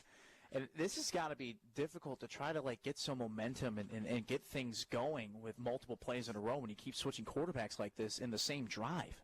11:15 and counting in this first half. It's 21-3 UWL. 2 receivers out to the right side, 1 to the left. Keene in the gun. Going to be a handoff to Valesky. He's going to have a head of steam through a couple of arm tackles, gets to the 40, making a 38-yard line, new set of downs, as Oshkosh goes from left to right here in this quarter, and they will move the chains.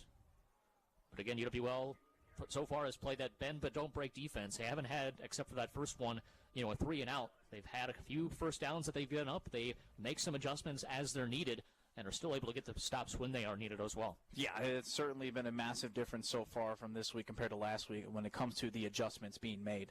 1 receiver out to each side. Double tight end set on the right side of the line. Keene with Valesky off to his left in the backfield. Receiver goes in motion to the right.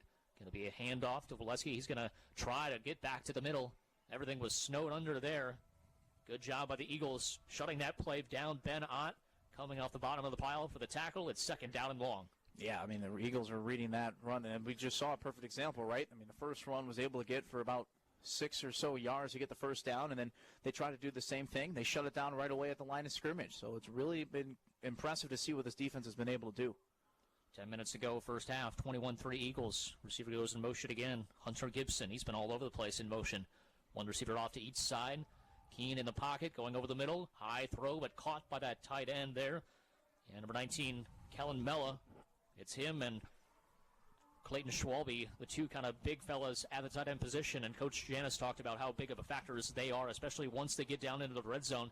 Haven't had those opportunities yet, but a nice catch there by the tight end. Yeah, I feel like once they do that, those names are going to be the ones being called, right? Because they just have a large figure and huge size to where Keene, even though it was not a great throw from him, they're still able to make a catch, big-time catch like that one. 3rd down and 2. Obviously, you're close to 4-down territory if you're down by 18, even this early. One receiver to set to each side. Gibson goes closer to the line of scrimmage in motion from the right. Hand off is to Valevsky. He's not going to go anywhere. Back to the line of scrimmage once again, and then shut down as it was Berkeley getting in there for the stop among others. UWL forces another punt by Oshkosh. I'm a little surprised they're punting, but a great job by this defense. I mean, you kind of just feel like they haven't had an answer for the Eagles offensively. So if you're just going to help UWL out, right, you put them at the other side if you aren't able to convert. What I really love was Berkeley seemed like he was trying to do like an army crawl celebration there at the end. Man, this kid just fires me up every time he's out on the field. He knows his celebrations. I mean, he's got a lexicon of them. He's got about 10, 15 he's going to throw back, It's going to be fun to see what he comes up with next. Fair catch called for and taken by Tyler Bowman at the 15, making the 16-yard line. UWL once again with 8:29 left in this second quarter. Chance to continue padding on this lead. I mean, that's the one thing I'm sure Coach Janis talked about. If you're up by this much, keep putting more points on the board. Don't let them give a chance to get back in it because they are really about the running game first and then extending to the passing game. Quentin Keene has not been the kind of quarterback that we've seen that can come back from these kind of deficits. 2 receivers out to the right side, none to the left. Shotgun in the backfield here. Kyle Haas takes the snap, looks at the flat again to Jack Janke. Janke breaks through the first arm tackle of the defender, gets about 5 yards to the 21-yard line. Be second down and medium, and I'm surprised Oshkosh has been playing him more man-to-man right up at the line of scrimmage. That receiver, catching the flat has been there all game. It really has. It didn't, it's not just Janke, right? It's everybody else. You've seen it happen with Jack Rilling a little bit as well, and Marco Rajkovic. So, yeah, I'm also surprised, especially when you're down this much. 8:04 to go in the first half, 21-3, second down and 5 here.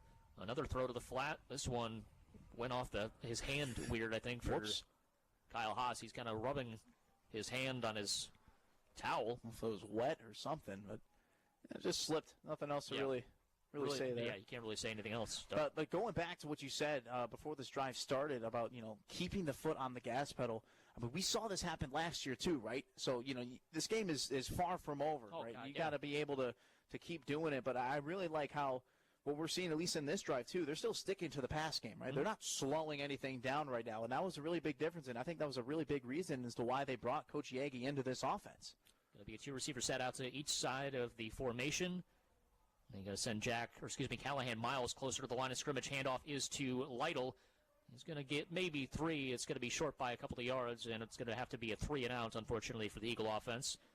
And they'll punt it back to the Titans with 7:45 and counting in this second quarter. Yeah, things just kind of fell apart because Kyle Haas just lost grip of the football. I think that's really what it just comes down to. It's as simple as that, right? I mean, I think if you find that connection to Janke, it was another just simple route in the flat where Oshkosh was letting it happen again. I feel like Janke was going to have been able to get the first down, and this drive would have been moving along a little bit. But that connection didn't happen, just lost the football, so they kind of just waved the white flag on this drive and move on. Ethan Tranel, pressure in his face, barely got that one away. Good job by him to keep his wits about him. It's returned at the 34-yard line and gets to the 41. That is number 0, John Matthew. And pretty good return on that play. Pretty good coverage by UWL, though, shutting it down after a minimal gain. And the Titans will have possession going from left to right here at the 41 of their own field. Yeah, they might want to throw Matthew out on the kickoff returns. I mean, he was able to catch a punt of Ethan Tranel. Sometimes those are difficult because those stay in the air forever. So might as well throw him out there as well just so you don't fumble the football. 1 receiver set to each side. Gibson, the lone man on the right. 1 out to the left as well. Shotgun in the backfield. Keene sends Gibson across the formation from right to left. Going to be a play-action fake. Pressure in the face of Keene going to the left side on a curl route. That's going to be caught by Gibson, shoved out of bounds by Sam Baumgard. And that was good pressure immediately in the face of Keene. He's able to keep his wits and still get the pass off. It's going to be 1st and 10.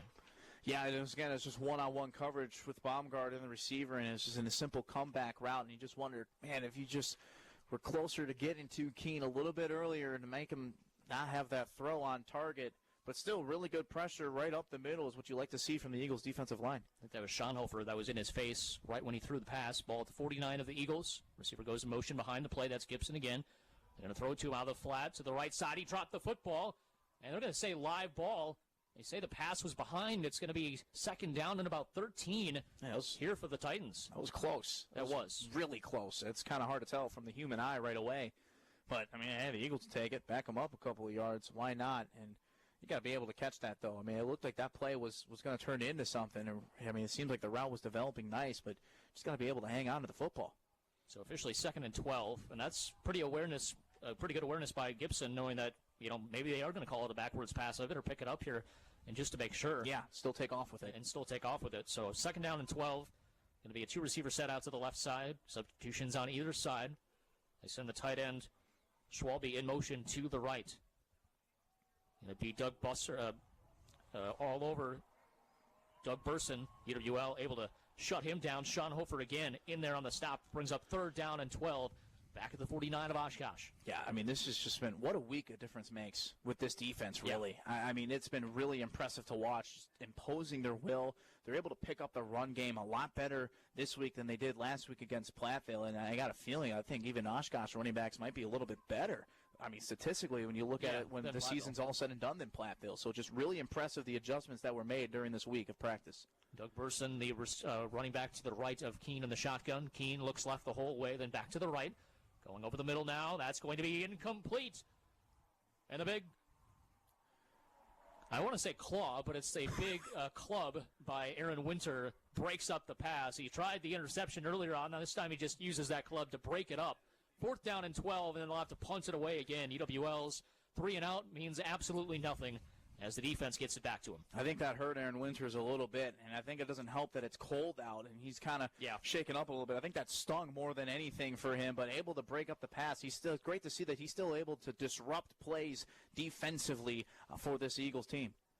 Back to punt it away is going to be Abernathy. He gets it away, a spiraling punt, a little bit of a lower line drive picked up by Bowman, and right call by him, inside the 10, and you never know what it's going to do as far as bounces are concerned. He just dives on top of it.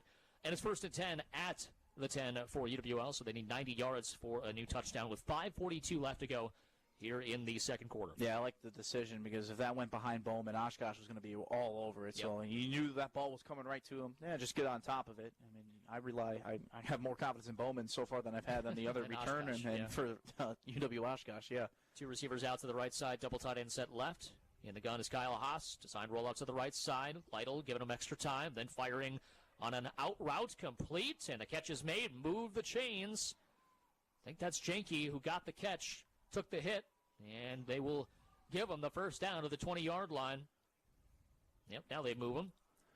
Good job by Jack just kind of coming back to the football, knowing that his quarterback's in trouble, and just that connection those two have, just probably unspoken connection at this point, has really been fun to watch. Yeah, it is flourishing this season, that's for sure.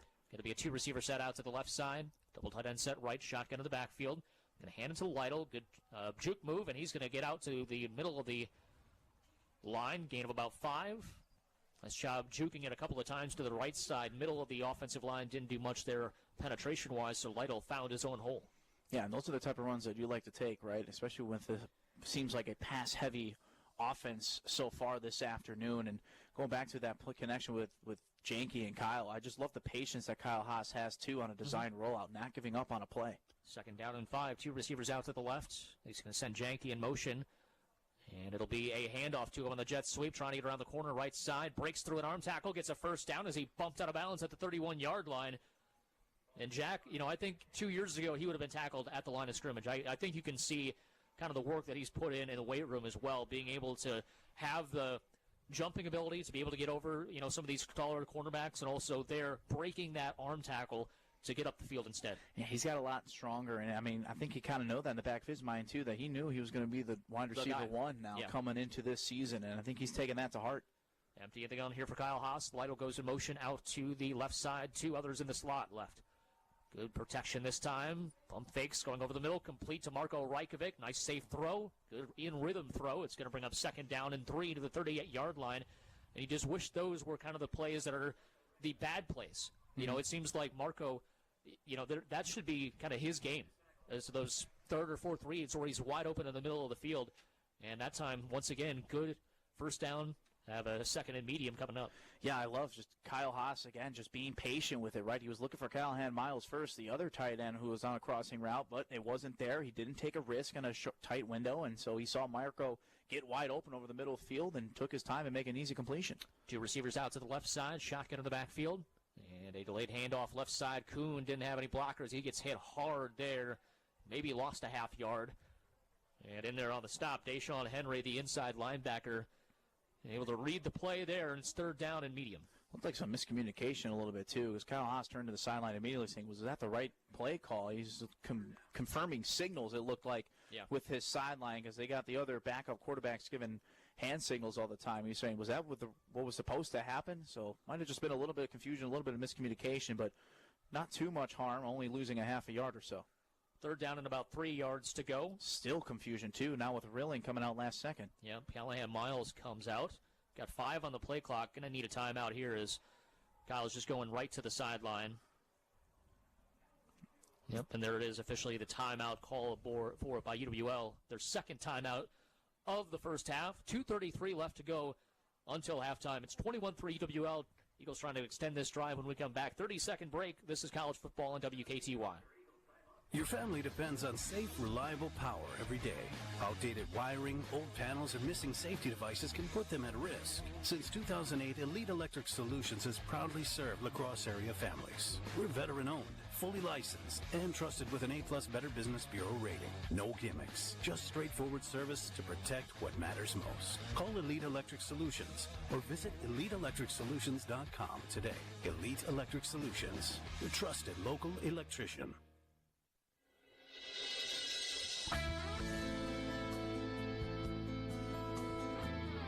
Back here at Roger Herring Stadium, good crowd on hand, and as we mentioned, got a special halftime edition here at Roger Herring. Going to have plenty of the high school bands combined with the Screaming Eagles, and also being able to honor a couple of national championship teams, both 1985 and 1995. One of them an NAIA champion, the other a Division III champion of NCAA. There'll be a two-receiver set here as UWL tries to extend the drive. Now Lytle goes in motion to the right side, trips receivers right to left. Alone in the gun is Kyle. He'll take the snap. Doesn't drop back. Instead goes to Bowman. Bowman breaks through a arm tackle. First down to the 47-yard line. That's a pickup of 9 on 3rd and 3. Good job on the route running by him, getting that small separation and an accurate throw by Kyle there. Yeah, I think the communication is back on par now. I think everyone's on the same page again as after calling that timeout. As you can just see, there was some frustration with Kyle Haas, which is what I love to see, too.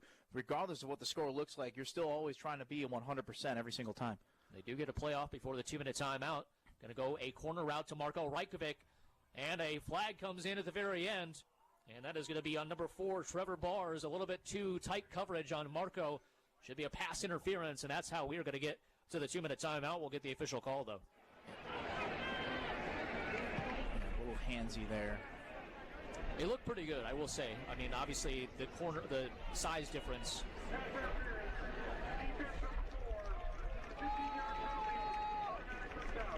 Also, some words exchanged, too, Drew, from number 47, Killen Wright. We've seen a lot. He was jawing at Coach Janison at the Eagles sideline after that play as well. I'm like, I don't know if you want to have that battle all by yourself to the Eagles sideline. Especially if you're already down 21-3. That might fire him up even a little bit more here as we get closer to halftime. Going to be a 2-minute timeout. We'll take 60 seconds ourselves. We'll be back after this. This is college football on WKTY. When Midwest winters hit hard, your roof takes the beating. Snow, ice, freezing temps, and pounding hail. Your shingles need to do it all. That's why Ace of All Trades installs EuroShield shingles. Made from recycled rubber, EuroShield shingles are tougher and built to handle the harshest storms. They won't crack, warp, or break in the cold. And they carry an unbeatable hail warranty. Protect your home this winter with EuroShield. Call AOAT, the GOAT of Roofing and Siding, for your free estimate today. Calling all event creators. Want to sell tickets and promote your event at zero cost to you? With ticketing through AroundRiverCity.com, your event isn't just ticketed, it's spotlighted on the area's premier social calendar, putting you in front of thousands actively looking for things to do. Enjoy real-time data, automated marketing, mobile-friendly ticketing, and streamlined event management, all on one easy platform at no cost to you. From block parties to benefits, launch your event today at AroundRiverCity.com. Welcome back to Roger Herring Stadium. Drew Kelly, Tyler Bilkey live with you here this afternoon. Two receivers out to the right side for the Eagles, one to the left. Play action fake. Kyle Haas rolls to the right side, has time, goes over the middle, crossing route to Bowman. Bowman is down at the 34-yard line. They say the ball popped out at the last second. Oshkosh wanted a fumble, but he did not bring that ball in as he went to the ground. So it is 2nd down and 10. The clock will stop, and probably for the best. I mean, you would have given a 3-yard gain, and the clock would have continued to run there. Yeah, you would. I mean, you'll take that, right, and kind of just reset there. Nothing happened. I mean, you got plenty of time here, one timeout to work with, and you know your Oshkosh is going to get the football back, so try to burn some of that time off and still try to get some more points into halftime.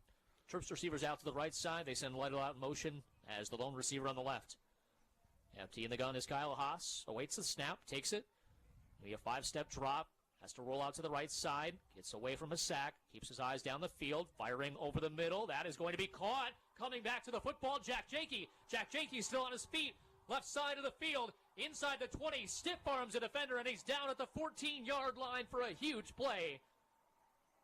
And a couple of flags down at the 19-yard line. I wonder if we're going to have an eligible man downfield. It's that. I mean, Dane Walter took off with Janke, and I don't wonder if he was too far that, or it might have been a blindside block. Watching the replay now, and it's just hard when you're scrambling like that, your quarterback, for everybody to be in the right position because their backs are to him. Get the call here. Illegal block in the back. Yep, Dane Walter gets called for the penalty. Yeah, it was a side/back. I don't know if it was so far from the back, but he definitely caught whoever he smacked off guard, that's for sure, because he was running with Janke. I mean, that is a big boy going step for step with Janke almost and just laid a pancake out.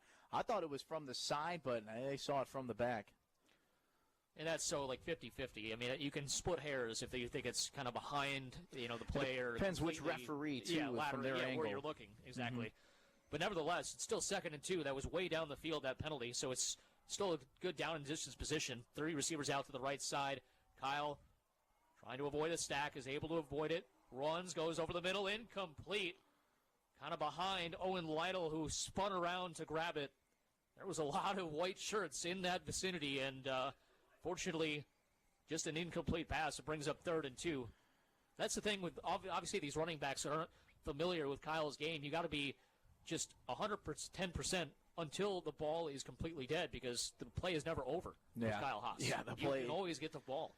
The play is never over. You always got to keep your head up and look wherever Kyle Haas is and try to help him out, because he's not going to give up, and that means that you shouldn't give up either on a play. Yeah.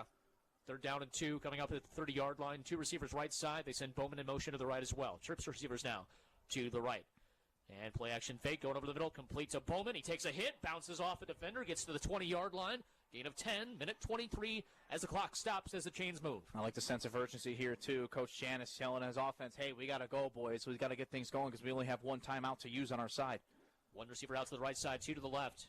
In the gun is Kyle Haas. Running back Lytle to his left. Play action fake and a corner shot. Fade route to Jack Janke, and that is going to be caught and down at the 1-yard line. Inches from a touchdown for UWL. That was a fantastic toe tapper by Jack. And it's 1st and goal. And the coaches for Oshkosh are starting to leave the booth with 1:07 to go. Yeah, it's definitely been ready for halftime. Frustrating half for the Titans, no doubt about that. I mean, that's just simple one-on-one coverage there, and that's just Kyle Haas going to his man, Jack Janke, and he makes another big-time catch. I thought he might have been able to cross the goal line, but not so much, but still really impressive to hang on to the football and make a catch. They'll take 1st and goal at the half-yard line any day. They send Marko Rajkovic in motion to the left side as the tight end. Keeper here for Haas. Lowers the shoulder. gets into the end zone. Touchdown, UWL. 27-3 Eagles making a statement here on Saturday afternoon. I mean, this is, what more could you really ask for if you're an Eagles fan? I mean, my goodness. I mean, you get punched in the mouth by Platteville, and this is what we're talking about. It's like, how do you respond, especially with the gauntlet of the WIAC schedule? You know, you had Oshkosh, and you got Stout next week, followed by River Falls. I think they responded well, at least for a half of football, that's for sure. Michael Stack to add on the extra point, just over a minute to go in the first half. Awaiting the snap. Good snap, good hold, kick on the way. Kick is good. 28-3 UWL showed up to play today, and it is certainly turning out to be a fun afternoon at Roger Hearing here in La Crosse. Back in 60 seconds, this is college football on WKTY.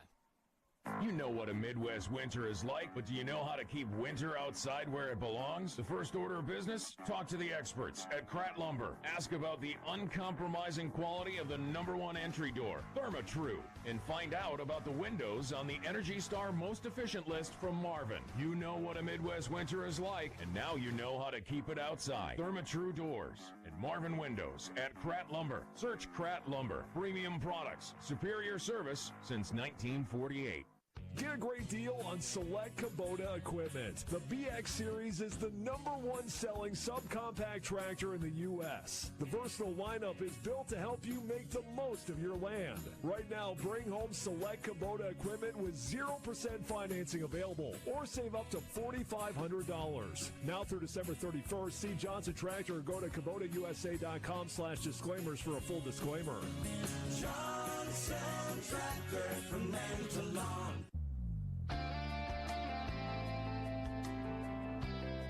Welcome back to Roger Hearing. Drew Kelly, Tyler Bilkey, live with you on WKTY. Appreciate everybody tuning in on WKTYsports.com/video, the WKTY app, the WIAC network. We're all over the place, and also on 96.7 FM and 580 AM as well. Michael Stack to kick the ball off here. He's been busy today. 4 extra points, 4 kickoffs, and this one is going to, unfortunately, be out of bounds by about a half yard. That hit at the 2-yard line. Had it gone forward, it would have been a touchback, but it goes to the side. That'll set up Oshkosh at the 35-yard line to begin this game. And obviously, with no timeouts, 1:04 left, you still got to play tight defense because the Titans, I'm assuming, are going to try to get a cheap score here, get a 2-for-1, as they do get the ball back to begin the second half. Yeah, we got to remember that for sure. I mean, if they're able to put some points on the board, that helps them out significantly, just momentum-wise. And at least you have something to talk about in the halftime room. You just kind of wonder, you know, if Michael Stack just kind of kick right at these guys, right? I mean, they've had a struggle so far today of just catching and hanging on to the football. And knowing that they didn't have any timeouts, I'm surprised they didn't just want to kick it as far as they could right up the middle and just see what happens with it and make the Titans return it and burn more time off the clock. So 1:04 left to go in the first half. It's 28-3. I keep looking at these lights. I mean, it's dark. Yeah, I'm surprised they're not on. It is a dark field right now at Roger Herring, but we'll see if they do come out after halftime. Going to be Schwalbe in motion to the left side for Oshkosh. 2 receivers out to the left side, 1 to the right. Geen in the gun, goes to the flat for Burson. Burson makes the catch, has room to run, and he's going to be knocked out of bounds. Yard shy of a 1st and 10. 2nd down and 1 coming up here for the Titans with 57 seconds on the clock. Yeah, it's a good job from Keene going through his options, going through his reads, and then finally dumping off to his back. And, not a friendly spot there, making it a little bit short. I mean, I guess the Eagles will take that, not moving the chains. But good job from the halfback to get out of bounds. I thought he was a yard shy, but not 2 yards shy. That's what I thought. Timeout by Coach Janis. That'll be their last timeout of the first half. Try to get you some more scores at halftime from around the WIAC. Obviously, the big one is Platteville and Whitewater. It was 14-3 Whitewater, at the half, and they handled UW Stout last week, just giving up 2 points. It was 35-2 for the Warhawks, and so it's going to be a grind each and every week. And now here we have Whitewater on top of Platteville, 29-19, with 5:49 to go until the end of that game. And so you can't get too high, you can't get too low. UWL is going to come out here, we think, with a win, just based on the way this game is going, and got to play this way for 60 minutes. And then you have coming up next UW Stout. Yeah. So, I mean, it doesn't get easier. It doesn't get any kind of a bye week or any stretch. I mean, it's going to be a home game, but it's still going to be a tough contest next week as well. And the week after that, we're with River Falls. One receiver out to the right side, two to the left. Play action fake. Keene has pressure, almost a sack there, and now dumps it off to Burson. Has got running room to go. Has a first down out to the 48 of UWL. Almost a sack. I think Powell got in there late to put the pressure on. Unable to get to him, though. Yeah, Christian Powell, oh, so close. That would have been huge, and that might have been, halftime almost, right? Because that would have been scrambling for the Titans to try to get back to the line, but they're moving the ball. You also got to keep in mind, too, the field goal kicker, the wind is blowing at their face. Yep. Two receivers out to the right side, one to the left. Shotgun with Burson to the right of Keene. Go to Burson out of the flat again. UWL trying to get out there. He breaks through an ankle tackle and is wrestled out of bounds at the 40-yard line. Gain of about 7 on the play.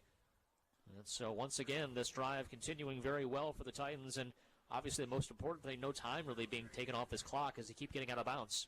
Yeah, I mean, the Eagles have done a good job to not let any of the receivers get open, so good job in the secondary, but it keeps relying on Burson just getting open at the very last second, and Keene, again, doing the right thing, right, making his reads and dumping it off to their halfback at the very last moment. One receiver out to the right side, two to the left. Schwalbe goes in motion to the left side. Eagles wanted a false start there, did not get it. Going to be a rollout to the left side. Keene looks left the whole way, then back to the right side, and that was caught. Great catch there by Jackson Brush, the junior, as he looked left the whole way, then back to the right side, and the forgotten man was open on the near sideline for the Titans. It's 1st and 10 with 37 seconds to go at the 24-yard line. That was a really good job from that receiver to keep both feet in bounds there. I mean, you only need one in college, but he got both down. That was really impressive stuff. Now they're in field goal range. Two receivers out to the right side, one to the left. Shotgun in the backfield here. Burson to the left of Keene. They send a man in motion behind the play. That's Matthew. They're going to look to the left and back to the right. Then now running is Keene. He's going to dump it off to Matthew. Matthew is going to get hit. I would say in the line, or in the field of play, he kind of rolled out of the bounds inside the 20 to the 19-yard line, and they're going to stop the clock. Wow, I thought that clock was going to be still running here, but it was still a really good tackle as well. But I thought it was able to keep him in bounds. But I like Keene. It was 2 versus 1 there when it came to the Titans and the Eagles. He was making the read. He was going to take it off himself, and then he finally dumped it off last second because he was closer to out of bounds. Two receivers out to the right side, one to the left. Shotgun to the backfield here. Keene with Burson to his right. Going to be a pass all the way, looking to the left side. That's going to be caught again. Tier Severson all over it. Tier Severson is screaming for incomplete. So are other people, and now the ref is going to come in and say it did hit the ground. They were looking for Brush again, back-to-back plays. It is going to be 3rd down and 5, and now we're still going to get a conversation, though. I mean, the Eagles still going to talk to other officials. They were adamant. I mean, Tier Severson, I've never seen him so confident on an and emotional on the field. You might say at one time, put your hands up, say no, he didn't, but he was sure that he definitely didn't. He felt that hit the ground at least. Now they're going to say that they should up the play clock, as that took a while. Play clock was running. It's at 3, so they are going to bump up the play clock probably to 40 seconds. That's really good coverage, too, from Severson, because that would have been a really impressive catch if Brush was able to hang on to it. They're giving each other props.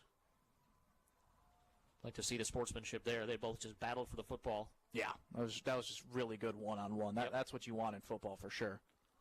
So 3rd and 5 officially. They do get it back to 25 seconds. So now with 2 receivers out to the right side and 1 to the left.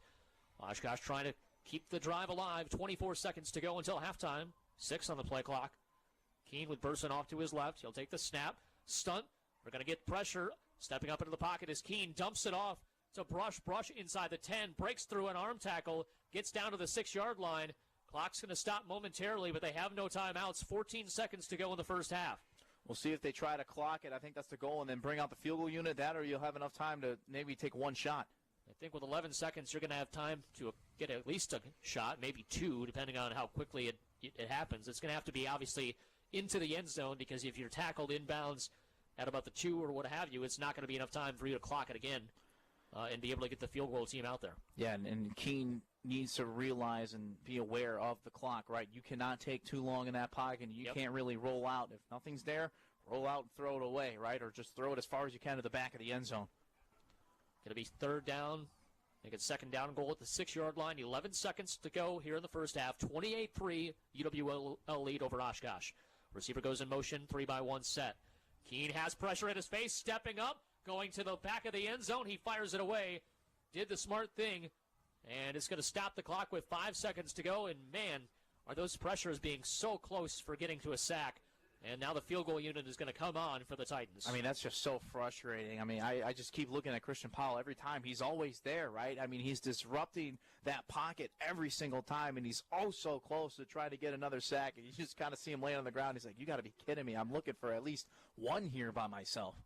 Axel Vera-Trejo is going to do the kicking for the field goal. It's going to be a 23-yard attempt to make it a 28-6 game. Good snap, good hold. Pressure off the edge, and the kick is going to be good. And so it is 28-6, and that takes us to halftime here at UWL. A very impressive first half of play for the Eagles on both sides of the ball. And we'll see what they are able to do in the next 30 minutes of play after the halftime. Going to take a break. Going to have you give you the halftime stats in about 4 or 5 minutes. Be back after this. This is College Football Live on WKTY. You'll have more than enough to worry about as we get closer to the end of the year. Don't let your home's exterior be one of them. Take care of things now with Next Level Exteriors. Is everything set for winter? Gutters, siding, your roof? There's time to get a lot done before the end of the year. So let yourself enjoy fall, winter, and the holidays. Get your home ready now with Next Level Exteriors. Check out nextlevelexteriorsllc.com for a free consultation. Next Level Exteriors in Holman.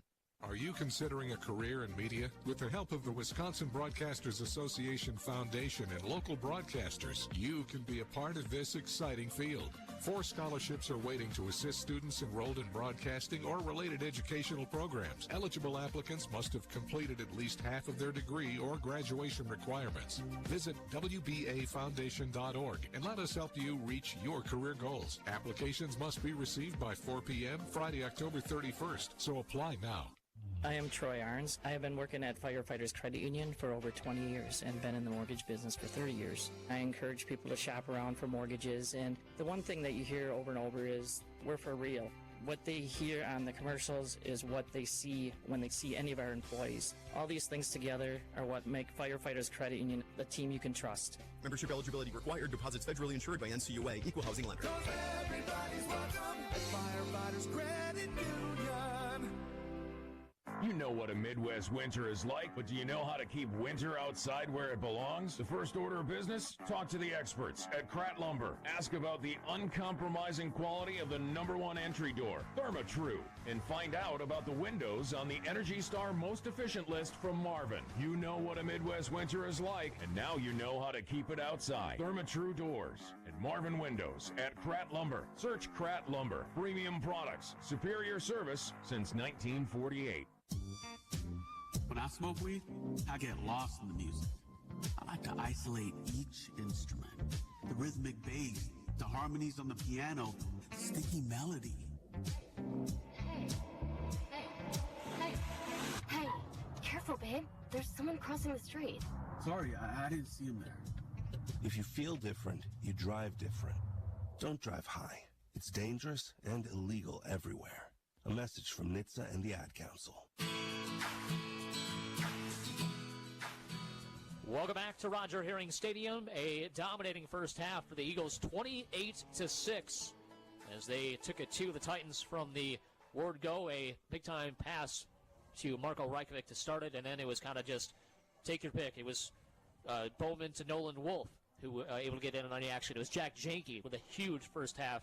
9 catches, 131 yards, and a touchdown for Jack. Had also inside the 1-yard line to set up another touchdown. A 1-yard rush by Kyle Haas to end the scoring in the first half for the Eagles. But if you wanted Coach Janis', premonition to come true about the defense, having some attitude, getting back to playing UWL football, as he put it, I don't think you could script a better way for this game to start. Obviously, the offense doing what they did with the injuries at running back, and the defense has been dominant against these Titans.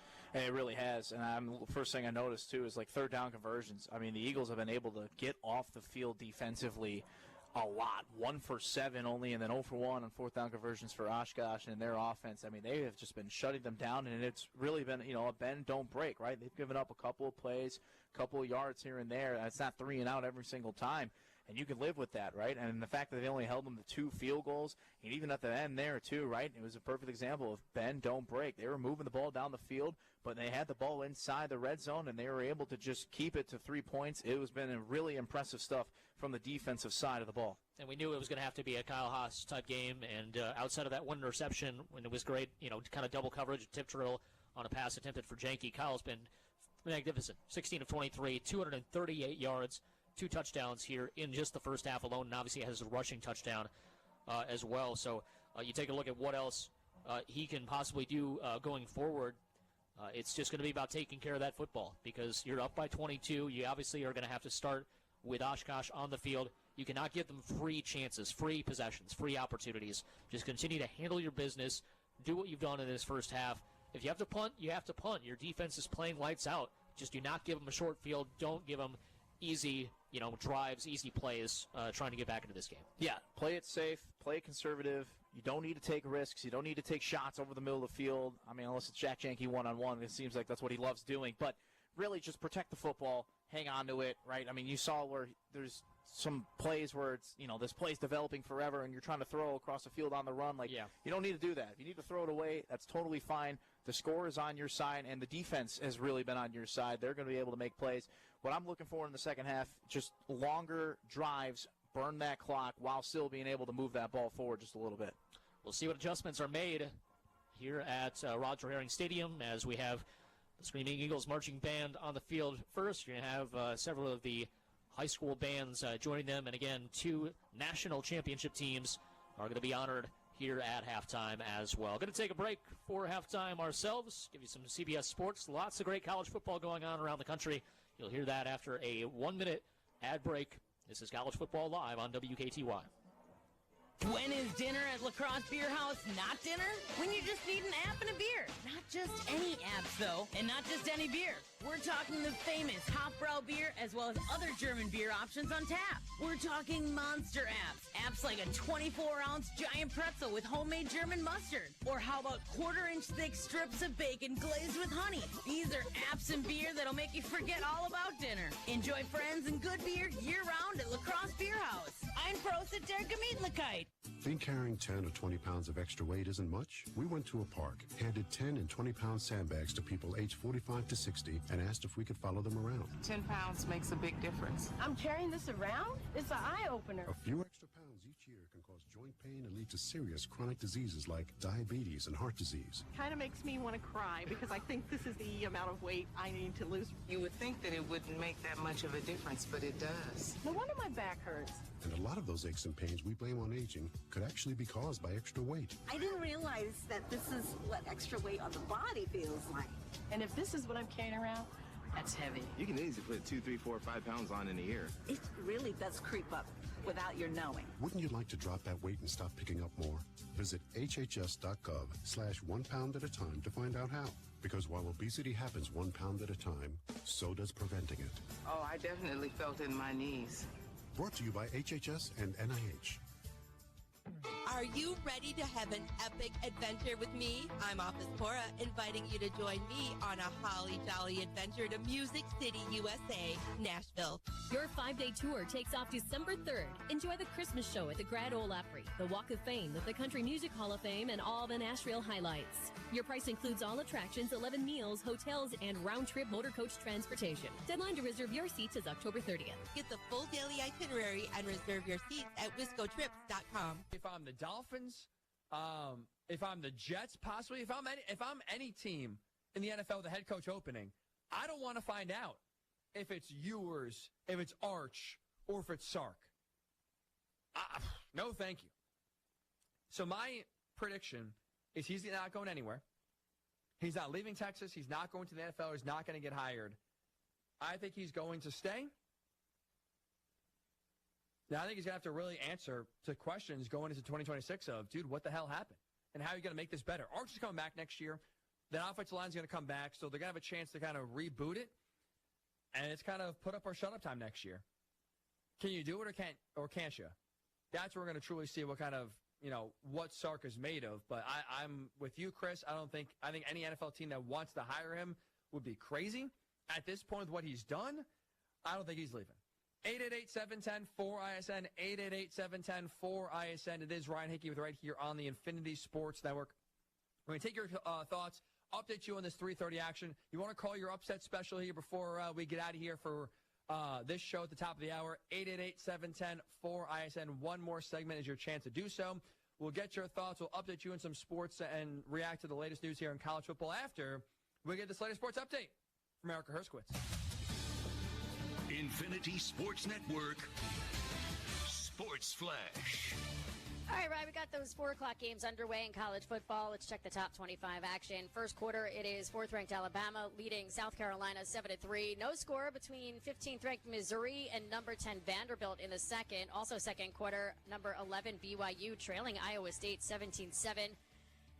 Washington leads number 23 Illinois in the second, 14-10. First quarter, number 21 Cincinnati leading Baylor 7-zip. Also Mississippi trailing number 22 Texas 7-zip in the first. And coming up, Oklahoma State is at 14th ranked Texas Tech. Earlier today, second ranked Indiana, no problem against UCLA 56-6.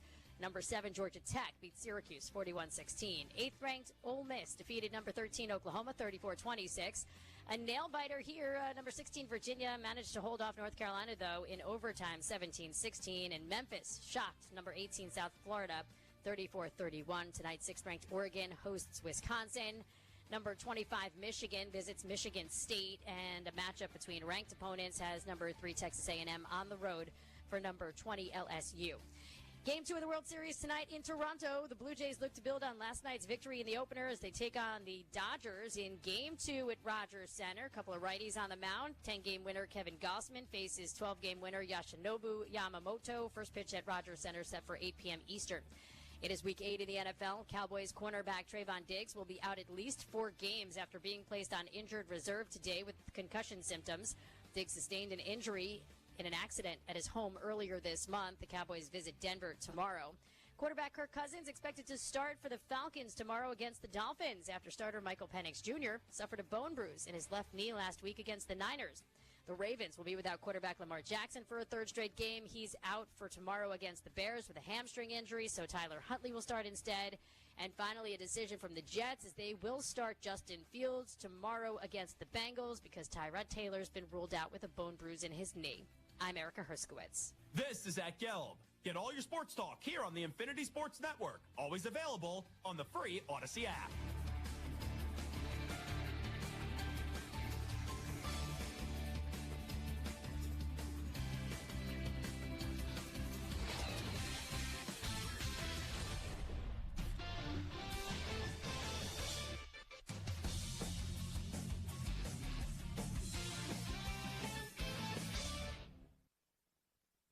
I've always wanted to learn French, but the app I tried didn't help. If you want to memorize words in another language, there's an app for that. But if you want to really learn another language, there's Babbel. Babbel was designed by over 200 language learning experts to be the most effective way to learn another language. With other language learning apps, I was just playing games. I wasn't really learning. Babbel's different. Every time I open the app, I can choose to work on my writing, speaking, or listening. And it saves my mistakes for me to review, so I'm constantly improving.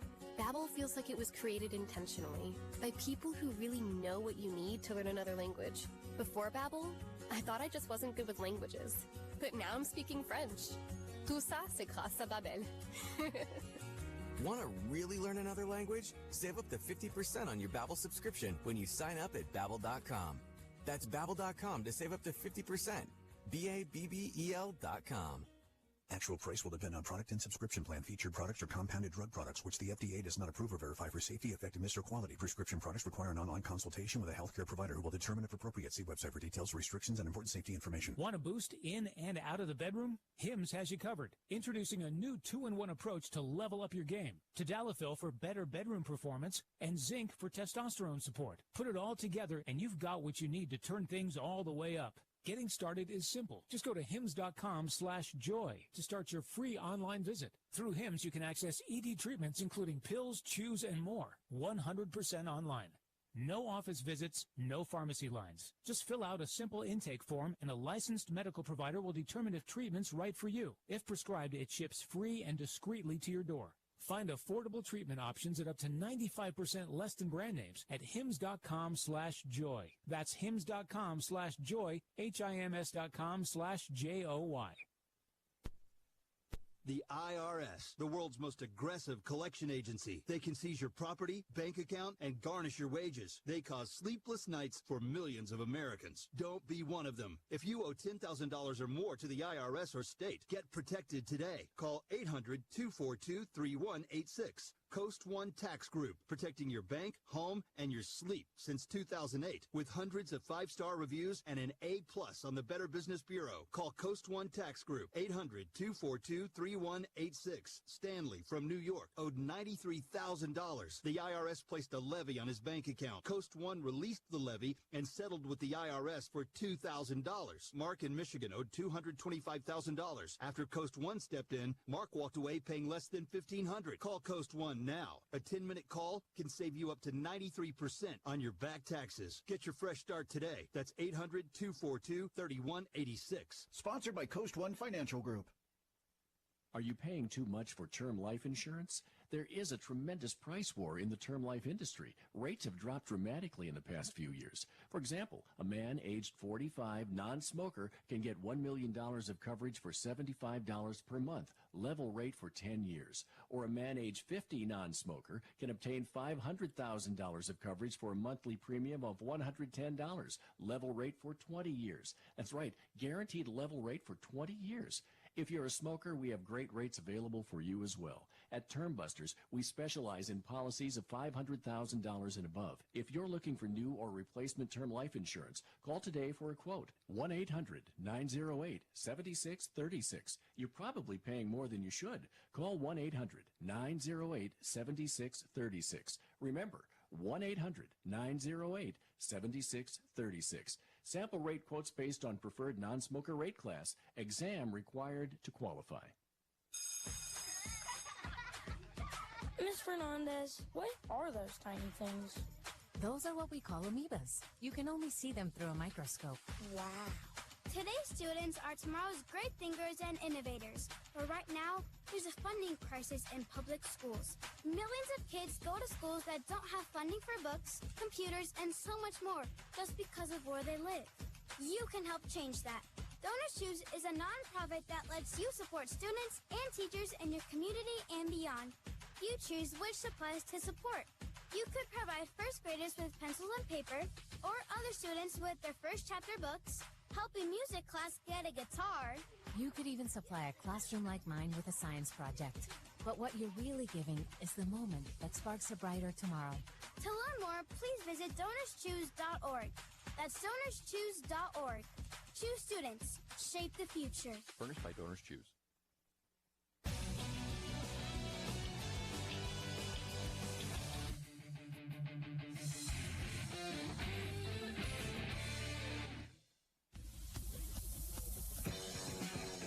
Welcome back to the Ryan Hickey Show.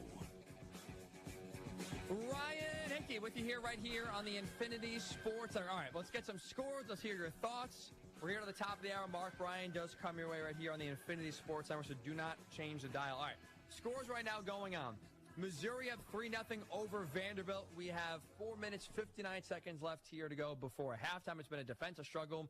Vandy right now facing a second down and 10, although I think there was just a review. So, yes, it is a first down and 10 for Vandy, a long pass play here down to the Mizzou 40-yard line. So, Vandy's going to be set up here in Mizzou territory. First down and 10, 5 minutes to go before halftime in Nashville. Iowa State up 17-10 over number 11 BYU. Nice answer there by BYU scoring a touchdown.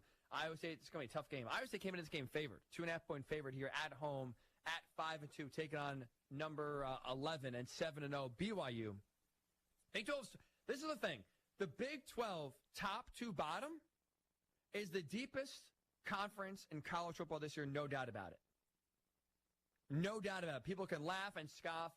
That is truly a gauntlet every single week because all these teams are so close to each other. Are any of them elite, like, or is there an Ohio State or Alabama in the conference? No. But that, I think, makes it more exciting because now you can, you have the number 11 team in the country as a road dog. Anything can happen. This is I think the most chaotic and fun conference in college football. And so far we got a fun game there 8 minutes ago for halftime. Iowa State up 17-10 over BYU. Washington up 14-10 over number 23 Illinois. And Alabama still holding on to a 7-3 lead over South Carolina. 7.5 minutes ago there before halftime. South Carolina facing a 4th down and 12 from the Alabama 35-yard line. 888-710-4ISN, 888-710-4ISN. Two other scores here to keep you updated. Number 21 Cincinnati up 14-0 over Baylor. And we just had a score. Mississippi State. Let's see. 13-yard touchdown reception by West. Blake Shapen throws the pass, and now it is extra point pending, about to be tied up. Number 22, Texas 7. Mississippi State an extra point away from tying that game up with 5 minutes to go there in quarter number 1. By the way, as we just brought up with Chris Lexington, but in case you're just tuning in, Steve Sarkisian reported by The Athletic to have his agents reaching out to NFL teams to say that he's interested in potential NFL openings this offseason. Now, his agent, Jimmy Sexton, came out and refuted that report. It seems like right now there's some interest maybe in Sark getting out of Dodge with this Texas season not going very well. They're 5-2 so far, barely ranked in the top 25. Their SEC championship hopes are on life support. Their college football playoff hopes are on life support here as well. They're on the road against Mississippi State. They barely beat Kentucky last week in an ugly offensive performance. Yuck. 16-13. They scored the same amount of points against Kentucky that Toledo did earlier this season. It's been ugly. And maybe Sark sees the writing on the wall and is trying to get out ahead of it. But it's going to be interesting. It's going to be very interesting. Either way, I have a theory I actually want to just quickly run by you here that I'm watching. So there are two ways to handle, right, a lot of this head coach uncertainties. Now we head into November with some big jobs open. There's going to be a lot of questions about head coach openings. Lane Kiffin's name, right, in the news a lot. Mike Elko's name in the news a lot. You know, a lot of these big-time coaches, will they leave or will they stay? And how you handle it, I'm very intrigued to see. And I think that does impact how your team plays. Lane Kiffin, open, honest, up front, go on the road today, take down a number 13 Oklahoma in a hard-fought back-and-forth game. Nice, gutty win there for Ole Miss. I'm not saying it's because Lane Kiffin was open about it with his team, was telling how guys, yeah, my name's out there, but that's a credit to you guys with how well we've played, and people want to hire me because of how well this team is doing, how well this program is doing, and that's because of you guys. I'm not saying that's why they won the game, but I think it puts players' minds at ease when you're, 18 and 22-year-olds, and your head coach is at least not pretending like these things don't exist, and is being upfront and honest with you. Where Mike Elko wants to deny, and get mad at people who've been bringing up the thought of him, being rumored for another job. Steve Sarkisian's out here getting reports that his agent's already working on an NFL job, and maybe that now, if you're a Texas player in that locker room, you see that report this morning, go, oh, what the hell is this about? Can you really trust what your head coach is saying? I don't know. And maybe that's why we see kind of Mississippi State battling against Texas. It's going to be interesting to see that game kind of go down the stretch. And then later tonight, A&M on the road at LSU. We'll see what A&M team comes out. But I feel a lot better about a guy like Lane Kiffin being upfront and honest versus guys like Elko and Sark trying to do it either behind the scenes or try to pretend like these rumors don't exist. How you handle, I think, does have an impact on your kids. And I don't like the way Elko's handling it. I don't like the way right now Steve Sarkisian is handling it as well. 4th and 12. South Carolina went for it and got it. Beautiful throw by Lenore Sellers, a strike to his receiver. They have a 1st and 10 now at the Alabama 13-yard line. Sellers is scrambling. Is he in? There's a flag on the field. I think they ruled he was in. So it's a touchdown, but maybe coming back for South Carolina? Yeah, it's coming back. Either way, though, it's a holding call, so it's going to be 1st and 20 for South Carolina.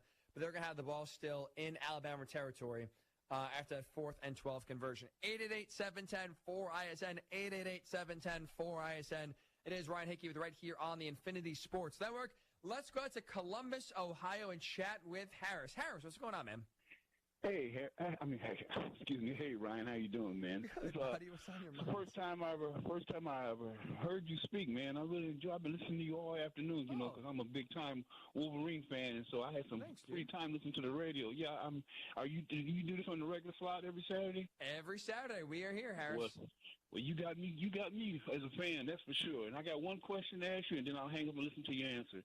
Being a big Wolverine fan, and I heard you talk about Lane Kiffin, about, I'm sure he'll be a hot commodity at the end of the season, especially like the Florida Gators. What do you, and by me being a Wolverine fan, I had it made there when we had Harbaugh, and now he left, and it seemed like we're starting to go down a little bit. Do you think it's a possibility if Michigan came at him, do you think he would entertain those offers? And I'll hang up and listen to Wait, you. I'm sorry, I missed that, Harris. Came after who? Lane Kiffin. About the outdoors, join me every Saturday morning on WKTY. I'm Kevin Millard, host of WKTY Outdoors. My guests or I will share ways to improve your skills on the water or in the woods. We'll also have upcoming events from local groups or ways to support the local outdoors community. WKTY Outdoors is on Saturdays from 8 to 9 a.m. on WKTY 96.7 FM or 580 a.m. or anytime on the WKTY Outdoors podcast found on the WKTYSports.com website.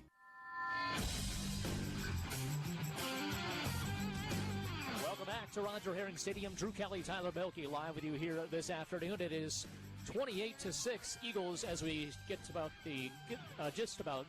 going for the second half. UWL will be kicking off to Oshkosh to begin the third quarter. Obviously, the Titans won the toss, chose to defer. UWL took that and took it right down the field. A 63-yard touchdown pass to Marko Rajkovic for the opening score. And just as we said, dominated the entire first half. And now it's time to put the gas pedal down and continue to just to attack. We have seen UWL take drives off, quarters off. I would just like to see a full 60-minute game from this team. Yeah, it's understandably so, right? I mean, it feels like sometimes some halves just get so frustrating, whether it's the first half off to a slow start or the second half off, you kind of take the foot off the gas pedal a little bit. And like you mentioned, just all 60 minutes would just be great. I mean, not only for the score-wise, but just like mentally. I mean, I feel like just this team needs it, right? If you want to make a statement, you guys were a top 5 team just a couple of weeks ago, right? I mean, you were number 4 last week, and you got to try to get back to being in the top 5 again. Like, you have to come out here and keep throwing these haymakers against an opponent, a very good opponent, like UW-Oshkosh. I mean, this is a top 20 team that you're doing this to right now. Keep doing it. Keep going. Keep putting that foot on the gas pedal like you mentioned, Drew. It's going to be a second-half kickoff from Michael Stack, who has 4 kickoffs, 4 extra points as well. And it's just fun to see, like, whenever he's out there, you're just expecting, again, a made kick. You know, I mean, obviously last year we just went through acid reflux, throughout the year about trying to, make sure, like, is this going to go be in? And, and they went to Maddox Pratt later on in the year. But it's just, clear, number one, Michael Stack, he's doing a heck of a job here this season, nailing that kicking position down. Here is the return, and they catch it finally at the 10-yard line. Number 16 that time with the return out to across the 25 to the 28-yard line. And that time, that is Tommy Teberg, who does the honors, and decent field position coming up here for the Titans on the opening drive. I know we talk about foot on the gas pedal, right, for the UWL Eagles. Well, it starts defensively, right? You want to come out, make another statement again like you had in the first half. You only gave up 2 field goals. I mean, that's textbook right there. That's pretty much perfection. That's all you could ask for as a defense. Bend, don't break mentality, and let's keep that going on the other side here on this side of the football. Quentin Keene will be the quarterback to begin the second half, and again, they kind of shuffled quarterbacks in and out, trying to give different looks to the Eagles defensively. Now they send a receiver in motion that's crushed to the right side. Going to be a handoff here to Vlevsky. He's going to be patient with the run, going to cut back to the middle, and then runs into a wall of maroon jerseys and black pants, as it's going to be a gain of about 5 coming up for the Titans. And if you're Oshkosh, I like how they are having the sense of urgency, too, right? They're not going to waste any time. I mean, it's not like you have to take shots over the field, but you still have to keep moving after every single play if you want to make a comeback. One receiver left to right, handoff again to Vlevsky. He's going to try to get to the first down. He does so to the 39-yard line, so 2 runs and a first down there for Vlevsky. And just nothing special there, but good penetration up front by the O-line of the Titans to get in those spaces. Yep, they're coming out of half strong. They still want to be in this football game, and now it's up to the Eagles to make those adjustments. 2 receivers out to the left side, 1 to the right again. Keene takes the snap, play action fake this time, slant pattern incomplete, not on the same page there. They were going to brush again on the slant, and the throw is behind him. Nearest one to it was Tate Pitcher. And it's incomplete, second down and 10. I don't know if Brush thought there was going to be a different receiver getting the football or that he just wasn't going to get it at all and they were just going to hand it off. But clear miscommunication, too, as he immediately turned to his quarterback, Kane, saying what was supposed to happen there. But the Eagles will take it. Jack Wesolowski into the game in place of Colin Powell. Well, here is a handoff to Wesolowski again. He's going to get about 5 yards again, 5, pretty much to begin this second half. He's still trying to keep the legs churning. It's about maybe 7 on the play. That was more reminiscent of what happened against Platteville these few runs here. So got to tighten this up more if you're UWL's defense. Yeah, we saw that a lot, right? And it first started with running into Aaron Winters, and I thought they were going to blow the play dead because Aaron Winters usually doesn't get moved around just one-on-one. And then all of a sudden they didn't blow the whistle, and the offensive line came to help and push for an extra yard. So third down and officially 3. Ball at the 46 of the Titans. 13-19 to go here in the third quarter. It's 28-6 UWL. Tight end goes in motion to the left side.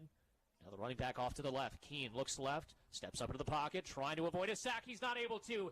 Double teaming for the sack is Wesolowski and Laufenberg, and it's fourth down, and they'll force a punt on the first drive of the game of the second half for UW-Oshkosh. I mean, that's the perfect example of bend, don't break, right? I mean, they tried to establish the run game. He gave up a first down. That's okay.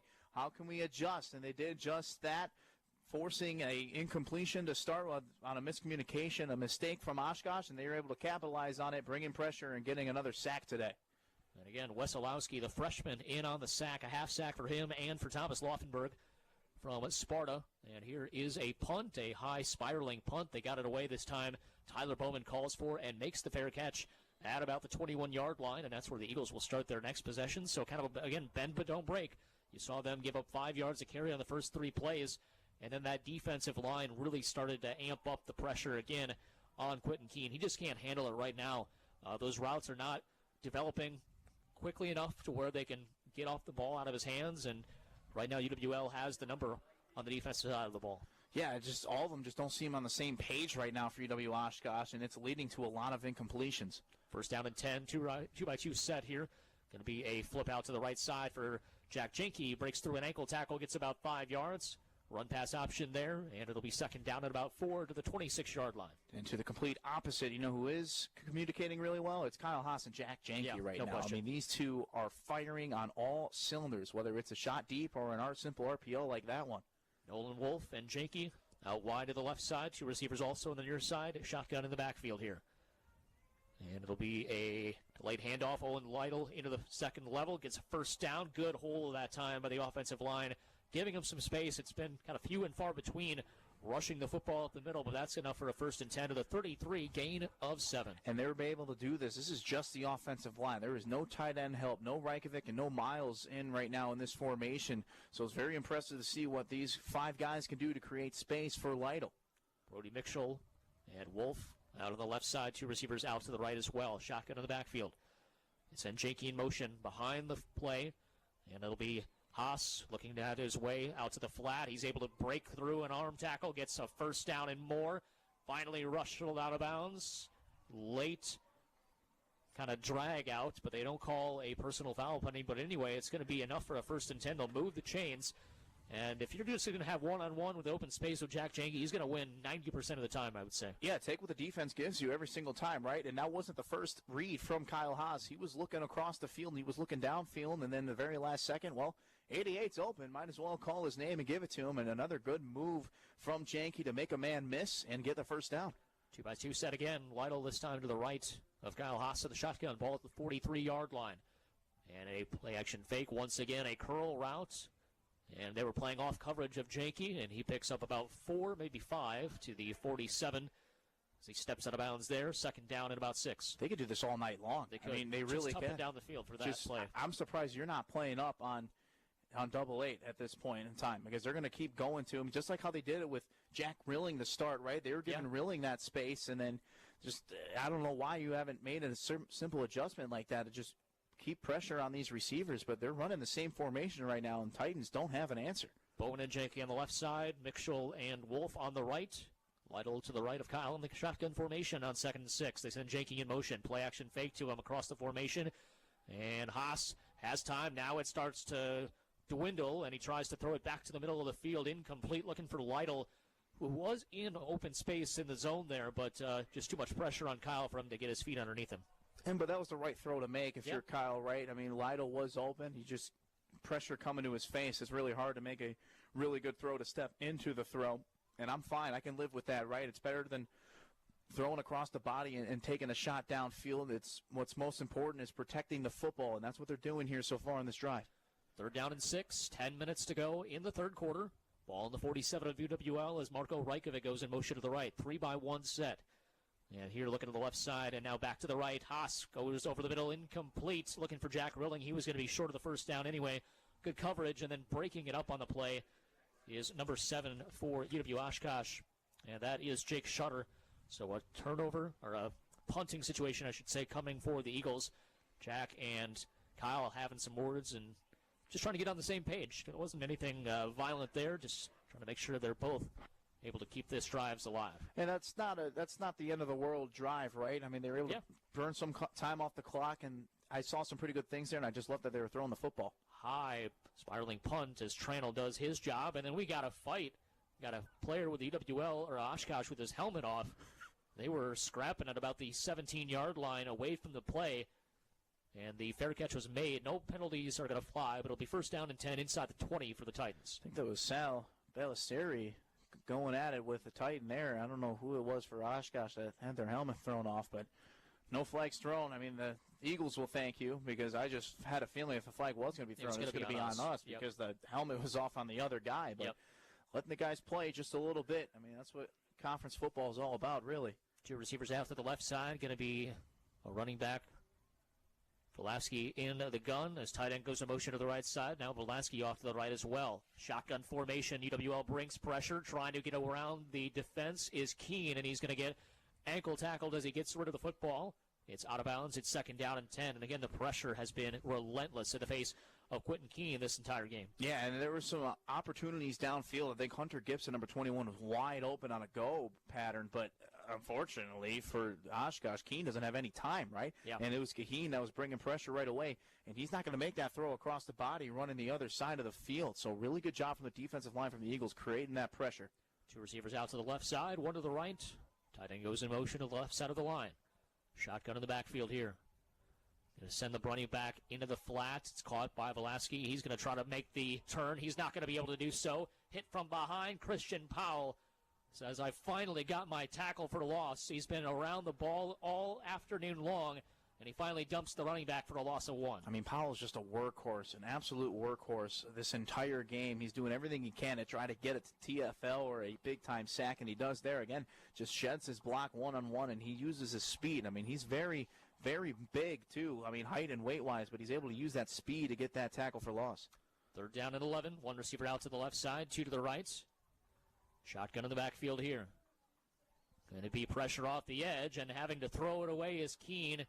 Good job by the defense dialing up that blitz. Nowhere to go if you're the quarterback for Oshkosh, and forced to throw it away. 4th down and 11. UWL offense coming back onto the field. It seems as simple as this right now, and I think Coach Z and this defense is kind of figuring it out. Like, Keene does not have an answer when there's pressure at his face. He just simply doesn't. It just kind of seems flustered at the quarterback position, doesn't really know where to go with it, and he's just giving up on plays early, and he's just trying to play it safe and just get rid of the football. But, you know, when you're down by this much, you got to try to somehow find ways to come up with some big plays. And the punting situation here, Bowman gets the fair catch called for and made at the 45 of UWL. Some finals across the conference in the WIAC. River Falls putting it on Eau Claire 73-21. Stout over Stevens Point 42-22. And the other kind of game of the week, Whitewater on top of Platteville 29-19. That is a final. So now 2 losses in the conference for Platteville, which is big. I mean, you get 2 losses. They're trying to win the conference. It's going to be a tough road to climb uphill for them.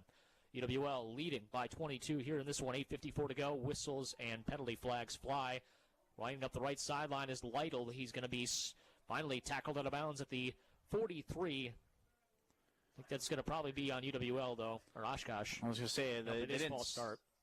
Really? I'm surprised they didn't stop the play, right? Usually they stop the play if it's an offensive penalty. And legal formation on the Eagles. We saw that a few times last week with, obviously, Jack Janke kind of lined up in the wrong side, with as too many people on the line, or not enough, as it were. And obviously the first penalty of that kind that we've seen for UWL. So 1st and 15, it backs them out to their own 40. Yeah, good to see that was cleaned up for sure. I mean, I think that kind of felt like first order of business, right? Just clean up the simple mistakes of penalties like that over practice throughout the week. And I think they did just that. I mean, it's good to see that was the first penalty like that. Two receivers make it 3 now to Lytle going out in motion to the left side. Double tight end set on the right side of the line. As Haas rolls out to the right side, keeps size down the field. Got to get rid of it. Now he finally does. And Tate Pitcher gets a quasi-interception of his own quarterback. Yeah, you don't want to be jumping up in the air with a knee injury for Tate Pitcher on the sideline. Fresh off ACL from last year. But, yeah, it's good to see that he's back 100%. I like, again, the patience with Kyle Haas, right? Trying to see these routes develop. Had a crossing pattern with Callahan Miles, but he was going the other way. It just didn't make sense to make that risky of a throw. So he's trying to hope someone would come back for him. No one did. Just throw it away. 2nd down and 15 after the penalty and then the incompletion. Going to be a 2-receiver set out to the left side, 1 to the right. Shotgun in the backfield here. It'll be Kyle Haas. Pressure comes up his face, rolls to the left side, firing on a comeback route. That is going to be caught for Jack Janke. What a catch. He was shoved in the back right when he made contact, made possession of the catch all the way to the ground, and that'll move the sticks for UWL. I mean, Jack Janke is making not-so-easy plays look routine for him right now today. I mean, catching over a defender, keeping feet in bounds. He's doing it all right now for the Eagles, and he's had himself a pretty big night so far. Trips receivers out to the right side, none left, I should say. Shotgun in the backfield here. Going to be a draw play to Lytle, bounces it out to the right, then back to the middle between the hash marks, and he's down to the 41-yard line, gain of 2. It'll be 2nd down and 8. Yeah, no, it was kind of the question mark of how involved were these running backs going to be with Lytle and Kuhn, and I think the question was kind of answered. This was the Kyle Haas show today, and they kind of realized that, losing both Lynch and Ott, and that's okay because it's pretty much worked to perfection, right? Kyle Haas has done his job really well, and I think Coach Yagi has made it pretty easy for him. 2nd down and 8, ball at the 41 of Oshkosh. 7:20 and counting in this third quarter. They send Lytle out in motion to the right side. Trips receivers out to the left as well. Emptying the gun is Kyle Haas. Looks left the whole way. Goes over the middle. Jack Rilling is drilled immediately after making that catch. But he does hang on. Going to bring about 3rd and 3 as they got to get to the 33-yard line for a new set of downs right now at the 36. That was kind of the same play call that Rilling did not hang on to in the previous drive. And that's probably what they were talking about, trying to get on the same page. That time they did for a pretty decent gain. Now you set yourself up to 3rd and short. Ball at the 36-yard line. 2 receivers, Rilling and Janke, out to the right side. 1 receiver alone on the left. Looks like Bowman. Lytle to the right of Haas in the shotgun formation. Now Bowman goes in motion across the formation to the right. Trips receivers right side now. Kyle takes the snap. Design roll out to the right side. Good protection so far. Fires his shoulders as he's going to fire a completion. Out pattern, a little bit kind of a comeback route by Jack Janke. He catches it at the 20-yard line. Is dropped there immediately. But again, just another easy pitch and catch from basically, I think, favorite targets right now. They are just completely on the same page in every sense of the word. Yeah, and I mean, Jack Janke's making it easy for Kyle right now. He's been able to create so much space for himself, and on that design rollout, that's where Haas was looking for number 1. I mean, Bowman kind of gave up on his route on the rollout as well. He was looking for double 8, and it worked again. Janke at the halftime break had 9 catches for 131 yards on 11 targets. Play action fake, stepping up into the pocket. Looking to the left side, late. Bowman open on the far sideline. Dives for the pylon. That is a touchdown, UWL. Tyler Bowman gets in on the party. He has a passing touchdown, and he now has a receiving touchdown as well. Diving the last couple of yards for a touchdown, Eagles. It's 34-6 with just under 6 minutes to go, third quarter. The best part about that play was the effort that Tyler Bowman gave there to stretch out and put it up for 6, right? Doesn't matter what the score is. You take a look at the replay.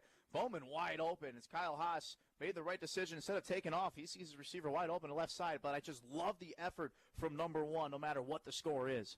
And again, Kyle Haas always with his eyes down the field. Could have had about probably a first down run at the last second before he goes over that line of scrimmage. He sees number 1 flashing into his line of vision, and a touchdown for the Eagles. 35-6. Back in 60 seconds. This is college football on WKTY. Midwest Family Entertainment. Hey, it's Miriam, manager of Midwest Family Entertainment. And I'm Bags. I make the party go boom.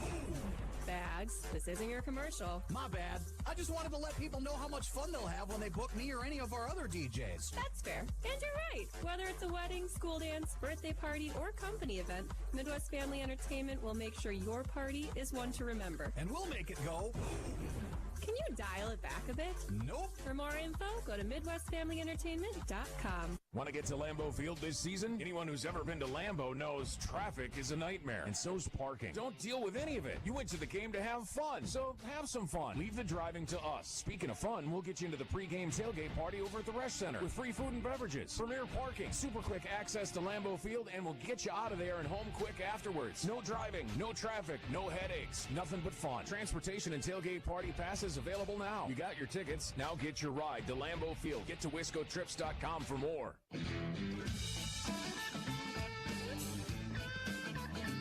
Welcome back to Roger Herring Stadium. Drew Kelly, Tyler Belke live with you here this afternoon as Michael Stack kicks it off.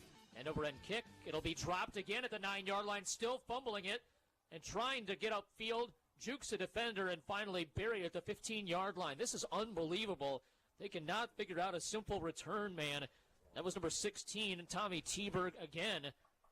And it'll be first down and 10 deep inside their own territory. I mean, I'm not complaining. It's obviously good for the Eagles, but I just can't believe what I'm seeing. No, by all means. Yeah, this is definitely a rare sight for myself as well, Drew. I've never seen anything like this, and I'm just surprised.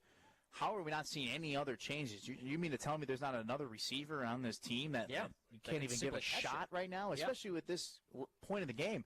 It feels almost out of reach. You might as well try it and at least try to catch a kick return. Well, John Matthew, I mean, he's been basically perfect on the punt return, so why he's not out there is kind of a little bit strange to me. But nevertheless, it is a receiver in motion to the right side, going to be a delayed draw play, big hole at the middle, and a huge hit to shut that play down at the 21-yard line, gain of 6. Well, what a huge play for Ben Ott. It's 2nd down and 4. Oh, my goodness, Good Lord. Ben Ott. And this is exactly what I mentioned earlier with the Tyler Bowman effort, stretching for the touchdown. And then Ben Ott, he doesn't care what the score is either, right? None of these guys do right now. And that's exactly what you want to see, right? Foot on the gas. And sure, it was a decent medium gain, but still letting the Titans know, hey, we're still going to play until this quarter hits 0. Volavsky with the run and got the worst of that hit. Going to be a receiver out to the left side and 2 to the right. Volavsky goes in motion to the right of the quarterback Keene, breaks through an arm tackle in the backfield, keeps his legs churning, and gets a first down to the 36-yard line.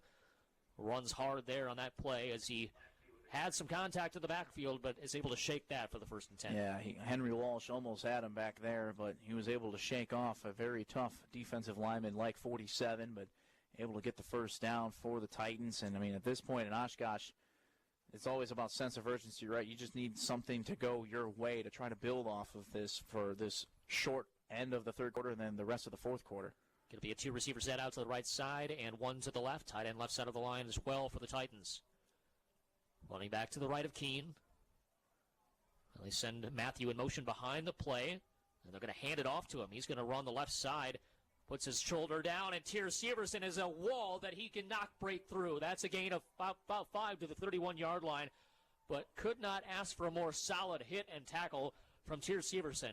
Yeah, I mean, effort. That is what you're witnessing right now from both sides of the game right now from this Eagles team, and with the help of, I think Berkeley came there, a Shaver as well, trying to bring that man down. Good job from Tyr Severson, not getting denied. 2nd down and 5 after the run by Matthew. Started as a receiver, ended up as a back. Going to be a keeper for Keene. Keene lowers the shoulder. He got hit hard by Severson again. Close to the first down marker, a couple of yards shy, down to the 26. Looks like A.J. Korth again. They just keep switching these quarterbacks, and I don't know how this can really help them in a situation like this, right? I mean, I guess the point of attack or the plan was to try to throw the Eagles off guard. Doesn't matter for them right now. I mean, they kind of realize that Korth is going to be the one keeping the football and Keene's going to be the one throwing it. So they've came up with that conclusion pretty quick in this ball game. Doug Burson is back into the game. He's a running back on the right side by Keene. They send a man in motion. Going to be a pot pass to him from left to right, trying to get to the edge. And he is not going to be able to do so. Ben Ott forced him out of bounds at the last second, and it's 4th down and about 4 What a great job by UWL going sideline to sideline.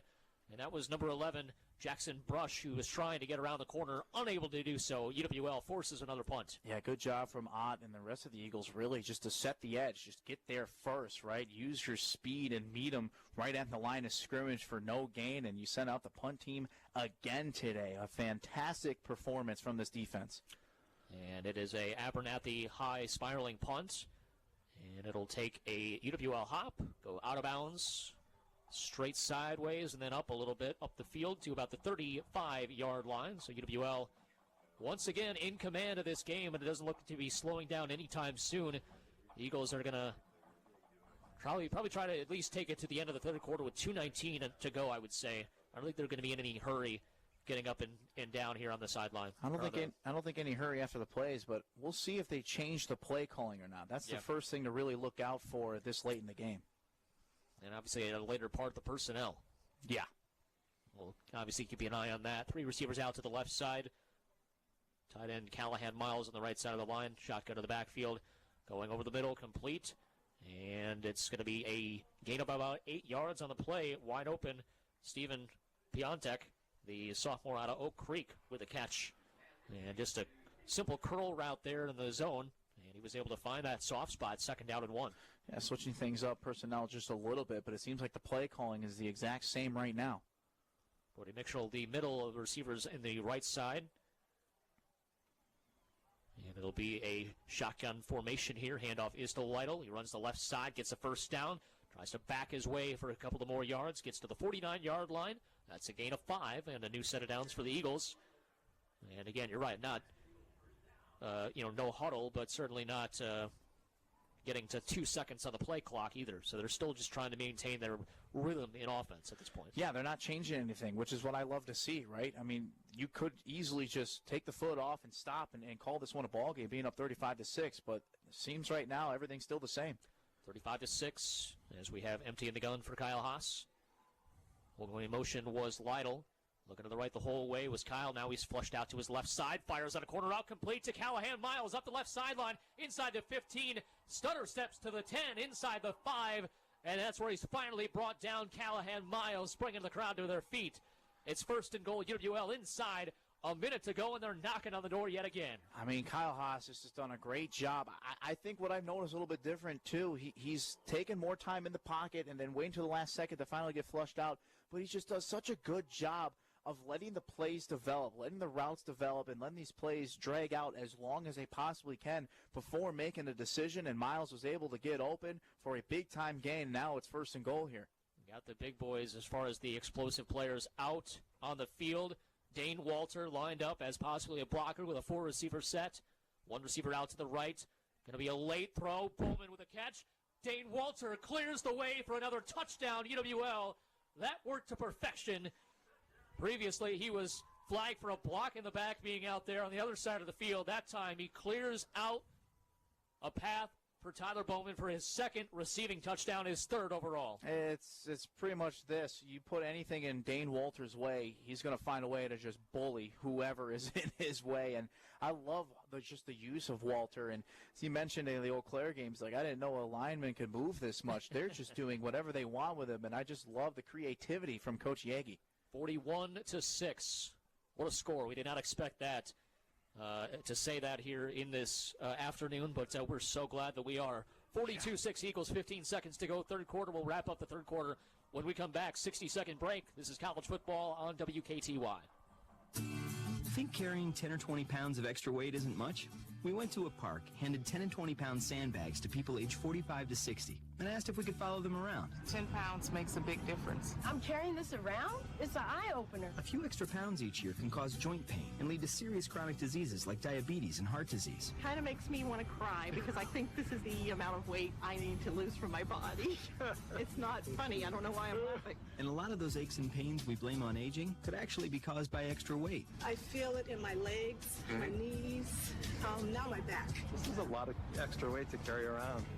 It really does creep up without your knowing. You would think that it wouldn't make that much of a difference, but it does. It really, really does. Wouldn't you like to drop that weight and stop picking up more? Visit hhs.gov/1 pound at a time to find out how. Because while obesity happens 1 pound at a time, so does preventing it. And this is a life changer. Brought to you by HHS and NIH.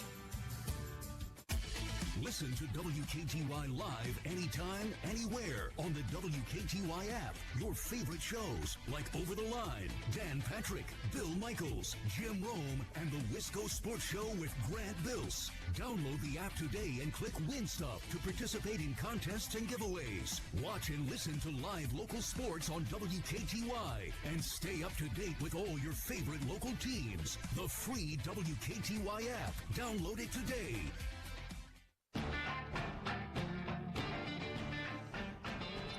Welcome back to Roger Herring Stadium. Drew Kelly, Tyler Belkey live with you. It's 9 seconds to go in the third quarter. Return out to the 30 for the Titans. They finally are able to execute one. Cooper Mueller, the kickoff man there, as they are, I think for the, we're going to start slow as far as some of these subs, but I think you're going to see a lot of new faces in this fourth quarter for the Eagles. Yeah, slowly but surely, as this will be the final play of the third quarter, but a very impressive 3 quarters. We win this here today, Drew. Doug Burson goes out to the flat in motion, caught by number 21 that time, and that was Hunter Gibson. Game about 5 on the play to the 35. That's going to do it for the third quarter. EWL continues to stretch out their lead, and it is 42-6. Eagles, as we go to the final stanza, 15 minutes on the clock. See what the final score is if UWL can, again, get some new players in there, get some more experience for some of the younger guys. Back in 60 seconds on WKTY. President and CEO of Bacalar's Sausage Company, home based in the Crosse. And I'm Jim from Sign Pro. We've been working with Bacalar's for, I think it's over 2 decades now. What was it? Geez, probably 2005. We were looking to wrap a new truck that we had purchased. What's made you want to work with Sign Pro for 2 decades? Every job that we've given them, they've got it done on time and first-class quality workmanship. We take a lot of pride in our work and try to put out a quality product that people can depend on. We tell them what we need, they send us a proposal, and then they get it done. We don't have to worry about it. Out of curiosity, working with Sign Pro, do you consider us more like a bratwurst or a hot dog? I would say the natural casing hot dog, because that's our number 1 seller, and Sign Pro is a number 1 business in our book. Yeah, with mustard. Go to a pro, Sign Pro, call 782-3456. Second and 5 as Oshkosh is in possession of the football as we get in the fourth quarter. 2 receivers out to the left side, 1 to the right. Keenan in the gun, feels pressure. Sean Hofer coming after him. Sean Hofer is going to sling him down for a sack. 3rd down and a mile. Sean Hofer finally got home, and the Eagles have not stopped throwing haymakers against this Titan team. This has been impressive to watch. Well, no defensive substitutions yet, that's for sure, as Sean Hofer making a big-time sack there, as you saw in the replay, throwing him down, making a statement that the Eagles are still here and Coach, not to be forgotten about. Coach Jennings not happy. We're talking to Coach Janis. I think he might have wanted a horse collar penalty or a personal foul for slamming him to the ground. We'll wait to see what the ref's call is here. I don't see a flag, though. No, I don't think there was. If the sack stands, it'd be 2nd down and 14, and now they're going to move the football. They say he tried to throw it, and it's incomplete. Because it was 2nd and 5. This would be a 5-yard loss if they keep it right there.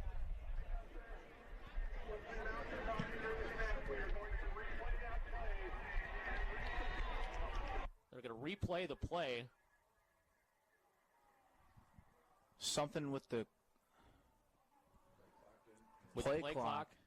Well, that's a giant. Wow. So it just never happened.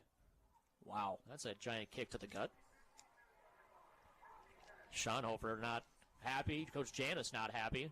No, I mean but that's what you want, right? I mean, he's talking about all week. We got to play physical. We want to be the bullies now, and they're doing that, and then you just kind of take it away. I mean, that's definitely a shot to the gut. 2nd down and 5. Going to be a 3-receiver set out to the left side. Tight end right side of the line for Oshkosh. They send a man in motion into the backfield here. And it'll be a pitch play or a fake pitch play. Korth into the game, and it's going to have him run for a 1st down just inside the left hash marks for a 1st and 10 to the 42-yard line. Pickup of 7 on 2nd down and 5. And a little bit of kind of let up for the Eagle defense after they thought they had a sack on 2nd and long. Yeah, that's a bail from Oshkosh, and they're going to take advantage of it there, right? Now that's when you have to try to fire on all cylinders and go. When something goes your way like that, you have to be able to capitalize. Give you a couple of stats that we think are going to be relevant as we start the fourth quarter in just a moment if we get a chance. 2 receivers out to the right side, 1 to the left. And Keene back in there with running back to his left in the gun. Going to be a play-action fake going to the left side, complete. Good job by Gibson to come up and high point that football on the far sideline. It's been the Jack Janke and Kyle Hoff show. Kyle, 26 of 36, 377 and 4 touchdowns. Jack Janke, 14 catches on 16 targets, 186 yards, and a touchdown. That's insane. My goodness. And 1 receiver going in motion. Gibson to the right side. 2 receivers on that side. Play action fake.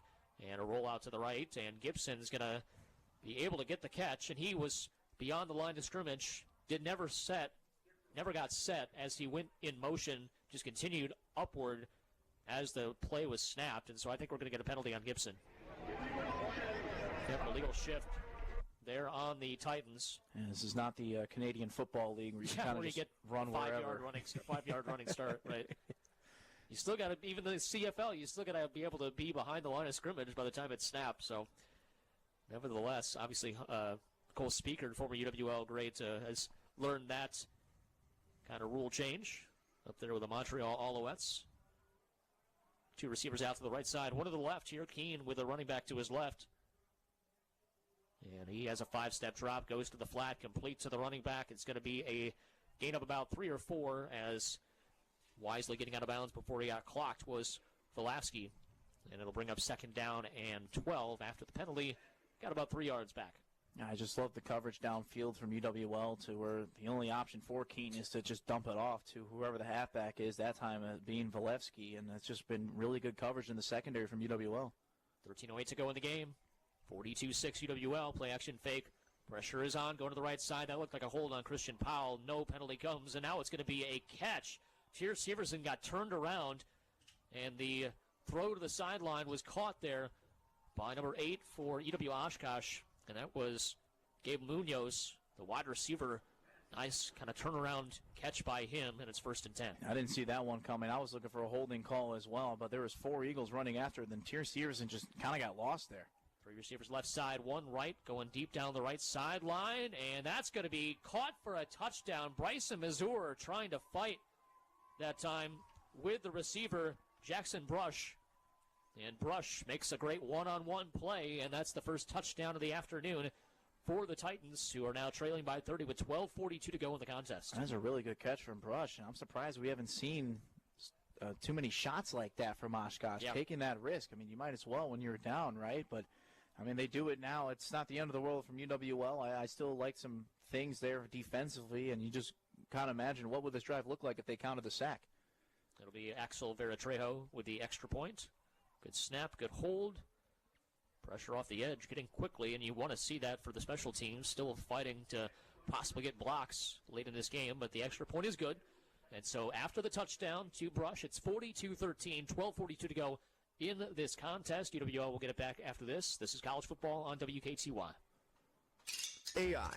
Most of the time it promises magic, but with WebSticks AI, we deliver results. With WebSticks AI, your website generates in seconds. You don't like it? Make an edit, regenerate it, or call us and we'll finish it for you. Faster sites, smarter design, results that are consistent and efficient.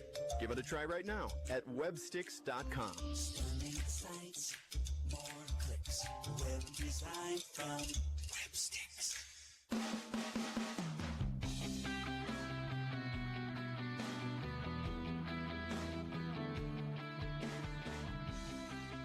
Welcome back to college football here on WKTY, 96.7 FM, 580 AM, also streaming live on WKTYsports.com/video and the WKTY app, as well as the WIAC network. We'll see if we get the onside kick from Oshkosh, try to fight back further into this game, or if we just get a normal kickoff. Doing the honors is Dominic Borges, though. I got a feeling because of that touchdown, I think we're going to see the same offense coming on the field for UWL. Looks like Kyle Haas and crew are about to go out.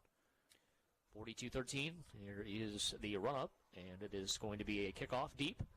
And getting the fair catch is Bowman. And again, we mentioned it last week. I don't know if it's on the air or off the air, but just the lack of returns by the Eagles. They're certainly comfortable with taking the fair catch and taking it to the 25-yard line and calling it a day. But the Eagles will take it at that spot. I mean, it's when you think about the problems, UWL not having much return and then Oshkosh not being able to catch the football on the returns. I mean, it's two different things. So Eagles are lucky to have that be their issue with the kick return game. Yeah, I mean, and it's not really an issue. It's not really an issue when the offense is doing what they're doing, exactly. Right? I mean, they can be wherever on the field, and it feels like it doesn't really matter.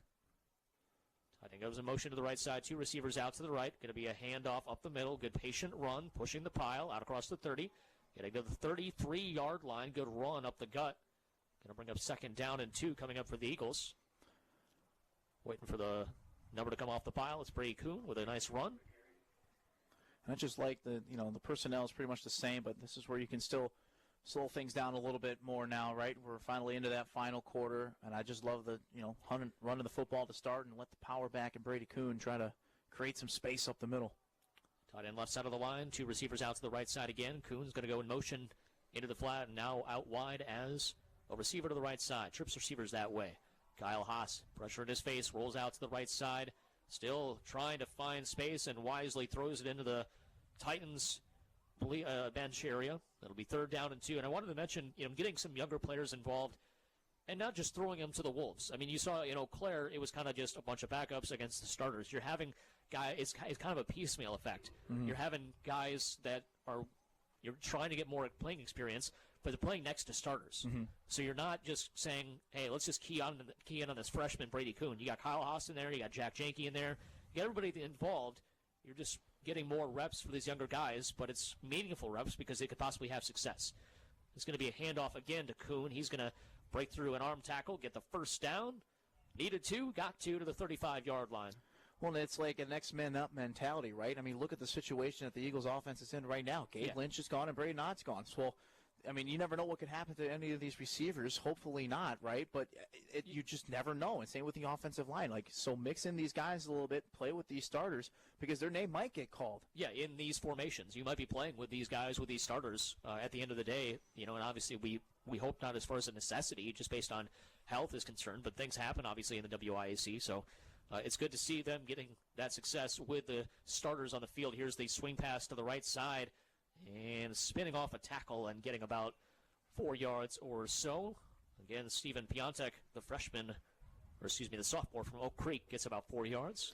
Called his name a few times, had a few catches against Eau Claire as well. And I think he's a perfect example of what we're bringing up, right? I mean, you just have him kind of mix in here with the other guys, still running with Janke, still running with Nolan Wolf, right? Yep. And giving him some opportunity, see what he can do with it. Wolf, the receiver out to the left side. On the near side of the field. 2 other receivers in the slot. Shotgun of the backfield on 2nd and 6 at the 39-yard line. Kyle takes the snap. Late delayed handoff to Brady Kuhn. What a great job by him. Made the first man miss, and then a big job of the offensive line to give him some space on the second level, and he gets a 1st down. A run of 8 yards on 2nd and 7. Looks pretty shifty right now, getting beyond those first tacklers. Yeah, Brady Kuhn is looking really good, and you can only just think to yourself, what is he going to look like in a couple of years down the road with this Eagles team, right? I mean, for a lot of these guys as well, getting these opportunities. 3 receiver set, 2 on the left, 1 on the right. Shotgun in the backfield here for Kyle. And a tight end on the right side of the line for extra blocking.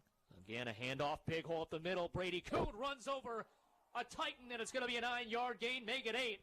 That was a grown man move by the freshman running back from Onalaska, and it's 2nd down and 2 Eagles. My goodness, and it goes back to the word earlier, effort, right? These guys are all still giving the effort no matter what the score is. You saw on the replay, get off of me. My goodness, Brady Kuhn, a fantastic run there for a pretty good gain to set themselves up to 2nd and short.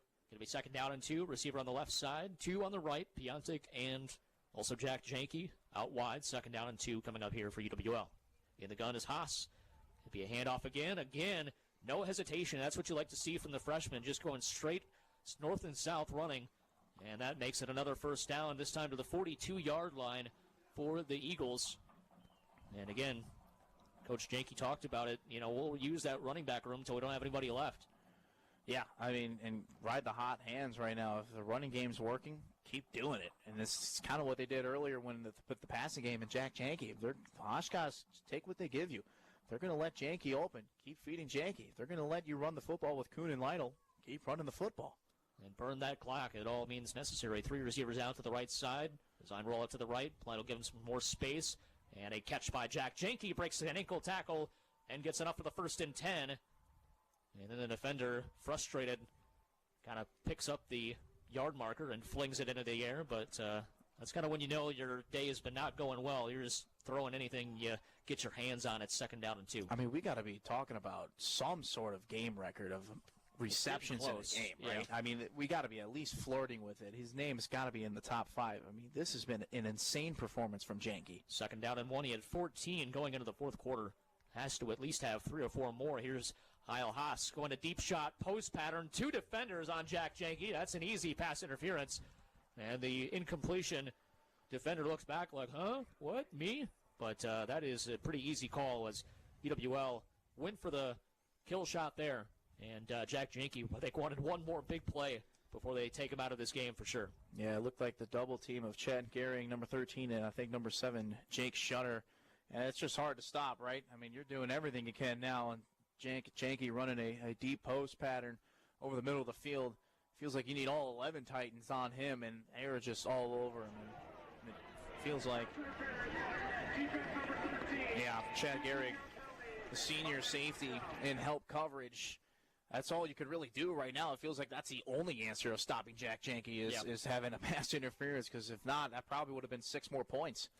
8:11 to go in the 4th quarter. 42-13 UWL.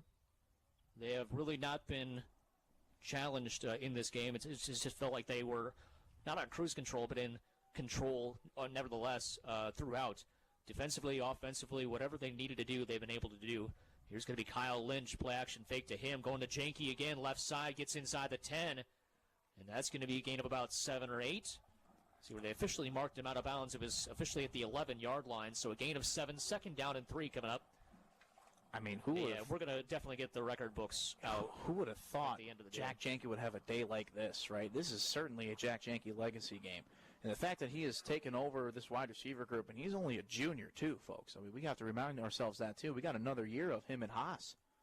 3 receivers set out to the right side. In the gun is Kyle Lynch and Kyle Haas. 2 Kyles in the backfield. Lynch breaks through an arm tackle in the backfield, gets shut down though. Right at the line of scrimmage, brings up 3rd down and 3 coming up. Was able to shake one defender, not the second.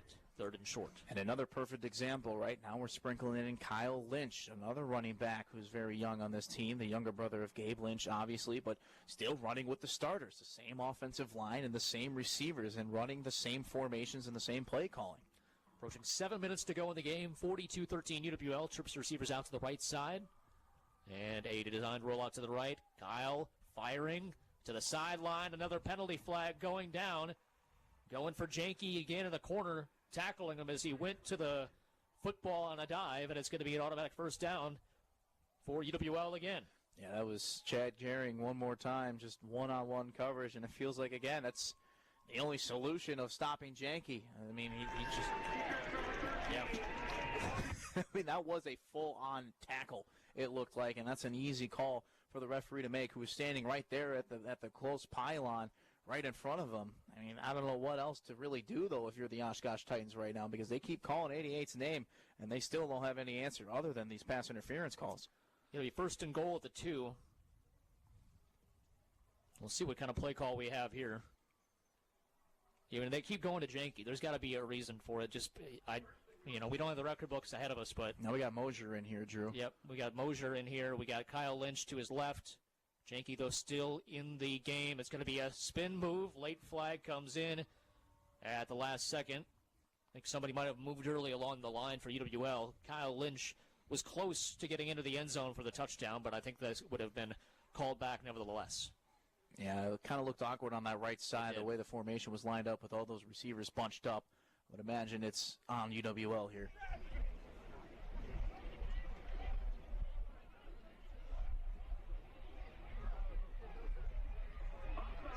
Oh, wow. Wow. Never mind. Well, that we'll take that. As UWL fans, obviously, it just looked timing-wise something was off there, but obviously Oshkosh gets into the neutral zone, offsides on them. So it's at the 1. Might call Kyle's name here again. Try to get him his first touchdown. Kyle Lynch to the left of Mosier. Nolan Mosier, the quarterback, had a couple of nice drives against Whitewater. Lynch is crushed. Ball loose on the ground, and ball still loose on the ground, and I think Oshkosh has recovered. That was a huge hit that Kyle took, unable to hang onto the football, and that's going to give the Titans the football back, the second turnover of the game for UWL. 6:29 to go here in this fourth quarter. Yeah, that was a massive hit. I don't know who was blitzing off the edge there, but just came in with authority and smacked that ball out of Kyle Lynch's hands, and no one could really get on top of it. The ball kind of kept kicking away, but Oshkosh able to recover it. But still a really good drive. I saw a lot of good things there, and when Kyle Haas was out there and still throwing to his guy, Jack Janke. Just not the outcome that you really wanted, but again, you had a lot of personnel changes in the middle of that drive, so you'll live with it. And it's going to be the other quarterback, Korth, is in the game. Or actually a new quarterback. Almost an interception there, jumping the route. UWL almost getting the pick there for a pick 6, and the quarterback now is Will Brust. Wow. That was almost a house call there. I think we're seeing a lot of the backups as well for UWL. And UW Oshkosh as well.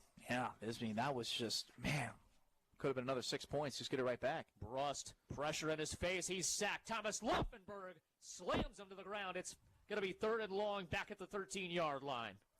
And this is what you'd like to see, the second team beating up the second team as well. This is a front to bottom, top to bottom, front to back type of roster domination by the Eagles. It really is, and it just shows what the work that they put in all practice all week long. Second down, make it 3rd down and 13, and a miscommunication. The ball goes into the end zone, and they throw it into the back for a safety. It is a safety, and UWL now leads 44-13. Wow. It was wide of the quarterback, Brust anyway, but he had no idea the snap was coming. And honestly, a wise and really smart decision by Emil Jackson just to throw it out of the back of the end zone to avoid a recovery for a touchdown for the Eagles. And this offense is going to get it back. Take a look at the replay. Yeah, I just had no idea the ball was snapped. And that is a pretty good heads-up football, I will say, of just throwing it back there. Because, you didn't want another Eagle getting on top of that. We remember what happened with Whitewater. And yeah, exactly. Just keep trying to pick it up and what have you. But take the safety, right? But then, so that's what they'll take. Eagles will probably finish the day with the football in their hands now, I guess. So I guess you still kind of got points, not the touchdown that you wanted after you fumbled the football. Right. But, hey, I guess you'll take an extra 2. Just a little bit of a delayed gratification there for the Eagles as they have it 44-13 with the lead, 5:54 to go in this fourth quarter. And again, it's a situation you didn't think, especially in this game. Coach Janis and I talked about it a couple of weeks ago after Eau Claire. You don't get these opportunities with guys being able to go in late in the game because we thought it was going to be Stevens Point and Eau Claire as far as opportunities to get backups. Yeah, as the 2 games. And everything else was going to be a dogfight and it's going to be just a complete, to-the-wire type of contest. But in this game, it's obviously unexpected, but you're able to get these guys involved in the game, which is fantastic. And obviously next week, UW Stout, as we have 6 minutes to go, we're going to kind of start looking towards that as well as this game progresses. And another big game here. We hope a great fan base, great game, great turnout again from Roger Herring. But it's going to be 2 more tough weeks ahead for the Eagles. Yeah, but, a game like this kind of goes to show what this Eagles team is capable of in the long run. You just have 100% for offense and defense and keep that foot on the gas pedal as we've seen from UWL. You had said something just conservative. It's just being smart with the football, but continuing to go forward. Don't do 3 yards in a cloud of dust and punt it back. Just continue to play your game. don't make any mistakes. They give them easy opportunities, and that's exactly what we've seen here from Kyle Haas. He had that one interception. Beyond that, he's been stellar in this contest this afternoon. Yeah, he really was. It was a fantastic performance from him. And the one interception, he was trying to go Jack Janke's way again. It's just double coverage, and it was a tip drill interception, too. I mean, that could have just been a simple incompletion, but it was a really impressive performance for number 2. Kyle Lynch sees a hole in the middle of the offensive line. He goes ahead for a gain of about 5 on the play to the 45-yard line. Second down and medium coming up. And it's kind of interesting. I was, before the season had started, since they didn't have a 10th game, they were trying to do anything they could to get action. So they went to Luther for kind of a scrimmage, and a lot of these younger guys were the ones that were playing. It really wasn't the starters. It was kind of Kyle Lynch that was kind of the main guy. It was Piontek. It was some of these other players, and it's really been fun to see them kind of do exactly what they did to Luther in that scrimmage, so to speak. But you could see the potential of all these young guys coming down the pipe for UWL. Yeah, I mean, they're just growing, and it feels like they're getting better every single day during the season. Going to be a quick pass to Piontek. Piontek catches it and makes a nice move up the field to the 46-yard line. That's going to be a gain of 9 on second and medium, and it'll bring a new first down UWL's way inside of Oshkosh territory. And Mosier, you got to feel good about, him as well. Kyle Haas obviously was beaten up against Whitewater. He had to come in, had the one touchdown drive that he was able to engineer. And I think they are feeling comfortable with that quarterback room, the running back room. We've seen some guys step up, and you can see the depth all throughout this contest that UWL has at their disposal. Kyle Lynch into the second level. Kyle Lynch runs through a defender of the Titans for a gain of about 8 or 9 or so. And again, I think we're seeing some different pieces from Oshkosh as well. This isn't the full-grown starters, but for the most part, it's been UWL continuing what they've done, which is kind of use this offensive line to really set the tone. Yeah, I mean, I think it's a great point, and this is how the recruiting is now with UWL. It's all about depth, right? I mean, and I think these players kind of know, like, if you're going to be a part of this program, you're going to be a part of this team, you may not be starting right away, right? You got to be patient. You got to trust the process of what the Eagles are trying to do here. Wait your turn and be ready when your time comes. Here is a stumble, and Kyle Lynch is going to lower the shoulder, get a first down to the 36-yard line. And the Eagles, let's see if they give it to him. Well, it's going to be inches shy. I thought he had that one. Yeah, I think it's based on the spot. Call his name one more time. Why not? It looked like Bradley Check was about to go in before that first down. Boy, that would have fired up a lot of Logan fans, that's for sure. Let's see if they can do it one more time. Get a first down, unless they're saving Bradley for the 4th and inches. That's where he lives for. I mean, it would not be surprised. 3 receivers out to the right side. Going to be a pistol formation, making a shotgun formation. Lynch to the right of Mosier. Handoff. He's hit at the 40-yard line. 3:07 to go. And we'll see if they get a timeout called or what the case is. We're going to keep the clock running, obviously. But you're kind of in 4-down territory now. Man, that was the moment there. I thought Bradley Check would have came out. But no, guess not. He'll still have to wait. But, yeah, I think just this entire team really up and down from first team, second team, third team. The fact that they can all just make plays, right, and they can all just contribute to this program and to this team has been really impressive to watch. 4th and 4, ball on the 40-yard line. Trips receivers out to the right side. Nolan Mosier rolling to the right. Lynch, what a block to keep him protected. What a pass down the field, incomplete. That was going to be another touchdown. Unfortunately, going through the hands of it looked like Brady Wilde, the sophomore, unable to handle it. And it's a turnover on downs. And the Titans will get it back at their own 40-yard line. It was a great move from Wilde, too, and a great throw from Mosier. Just, couldn't complete. I got a feeling his eyes probably got wide, telling himself, this is my chance. I got to try to get into this maroon end zone. Not so much. You got to focus on the catch first, then run it in for 6 second. But, I mean, that was a really good play call, too, and a really good throw from Mosier. But a lot of good things that we're still seeing here. Perfect ball from Nolan Mosier there. Going to be a 2-receiver set out to the left side. Tight ends on either side of the line. I'm going to send Schwalbe in motion to the right. Running back to the right of the quarterback. Brust is the quarterback again. And off up the middle. Good hole this time. And getting about 6 yards to the 46, maybe the 47-yard line that time. Looking for the number. It's number 5 again, Jackson. Emil Jackson, who, again, had the wise decision to bat the ball out of the end zone after the mishandled snap. It's going to be 2nd down and 4. As we come up on the 2-minute warning, we'll see if they run one more play. 2 receivers out to the left side.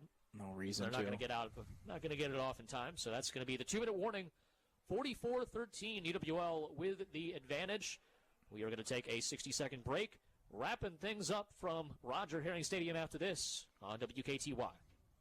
There's a rare kind of person who unapologetically thrives on competition, has to win game night, always the first off the line when the light turns green. The kind of person for whom no isn't a rejection, it's a challenge, and who thinks good enough sucks as a goal. That rare person belongs right here on the sales staff at Midwest Family.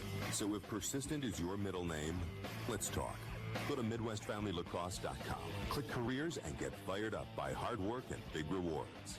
Midwest Family is an equal opportunity employer. Who knew you knew so much? And you'll have a terrific time showing it off for a great cause. Get you and your buds signed up for Trivia Night to benefit Able Incorporated. Saturday, November 1st at Maycal Grove Country Club, Caledonia. Doors open at 6. All that knowledge starts paying off at 7. Cost for the 4 of you, $100. And includes the dinner. Tickets and information at able-inc.org. Saturday, November 1st at Maycal Grove Country Club. Trivia Night to benefit Able Incorporated. Able, a brighter living experience.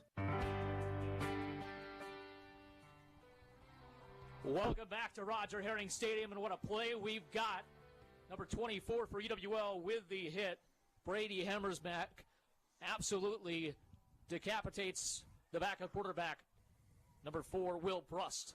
It's 3rd down at about 7. Yeah, Brust had nowhere to go, and Hemmersback just all over that play. I mean, a fantastic job there, and man, this just gets me fired up for next week, right? I mean, just seeing what this team is able to do, and now if you have to try to build on top of this, right, you have to keep this going into next week against UW Stout. 3rd down and 7, 2 receivers out to the right side, 2 to the left as well. Waiting the snap out of the shotgun is Brust. Pressure comes up the middle. He steps through the pressure, running to the 1st down marker, has it. He pulls over a defender and gets to the 46-yard line of the Eagles. Clock stops momentarily at 1:07 left in the contest. And to me, it felt like Oshkosh came ready to play. It really, from the start, right? It looked like, their defense was able to make some big-time hits, and their offense looked like they were able to make some plays. I don't know if they were just able to put anything together, really. Yeah, it wasn't consistent enough throughout the course of this game, and here's the curl route complete, close to the 1st down marker as number 16, Tommy Tieber, gets the catch. Going to be yards shy, 2nd down and 1 on the curl route to the left side. And then partially to that, too, I mean, there was just nothing stopping the Eagles in their offense, really. That's really what it came down to. 2 receivers right side, 1 to the left. Again in the gun here. Takes the snap, play action fake, looks to the left the whole way. That's a deep shot, incomplete, diving opportunity there. As it looked like, is that 15, Kevon Holloway. We haven't seen him really all game. No. He's out there in this 4th quarter with a game that's clearly in hand, so kind of surprising there. But 3rd down and 1. You're still seeing a couple of receivers, at least from the starting group. I mean, you still got Matthew out there, as you mentioned, Holloway, and I think Hunter Gibson as well. So just still getting these guys keeping their legs loose, staying fresh. Shotgun for Brust here on 3rd and 1. Hand off up the middle, and Jackson able to push the pile for a 1st and 10 to the 34-yard line. 27 seconds on the clock. UWL going to go to 5-1 and 3-1 in conference play. And we had a whistle and injured player for Oshkosh. And again, 2 more tough games against, obviously, the cream of the crop for this conference. Stout and also River Falls, both of whom won today, obviously, against Eau Claire and Stevens Point, respectively. And obviously, Whitewater got the victory over Platteville, so they now have 2 losses in the WIAC alongside Oshkosh. And so as much as this conference is kind of jumbled up and everything is so tight, it is amazing how things kind of quickly, kind of separate themselves as the season is going to progress. Yeah, I mean, now after this game, and then there were 4, right? Now it's just a 4-way tie to first. And the next week it might come down to just 3 or 2, right? Yeah. It just keeps going and going and going. But everybody can still beat everybody in this conference, and you have to be aware of that, right? I mean, perfect example today. I mean, Whitewater took it to Platteville. Platteville took it to us. We took it to Whitewater. Like, that's just how it is. And then I mean, this is the same Oshkosh team, right? Not their game today, but they found a way to beat River Falls. Yep. So, like, anyone can do it at any single moment in any week in this season, so you just have to be ready for that. And so I think the perfect example for the Eagles, they short-term memory, you flushed whatever happened in Platteville, you're going to have to kind of do the same thing here, right? Because this is not going to happen, just like we said with Eau Claire.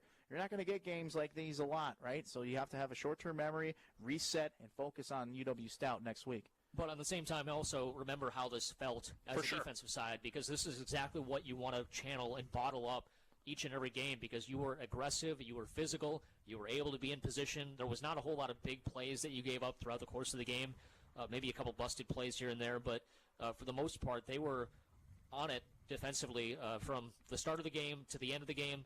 And, offensively, I don't even know what more you could say. Jack Janke and Kyle Haas. That's basically the sentence. That's the scouting report for this offense. And everybody knows it.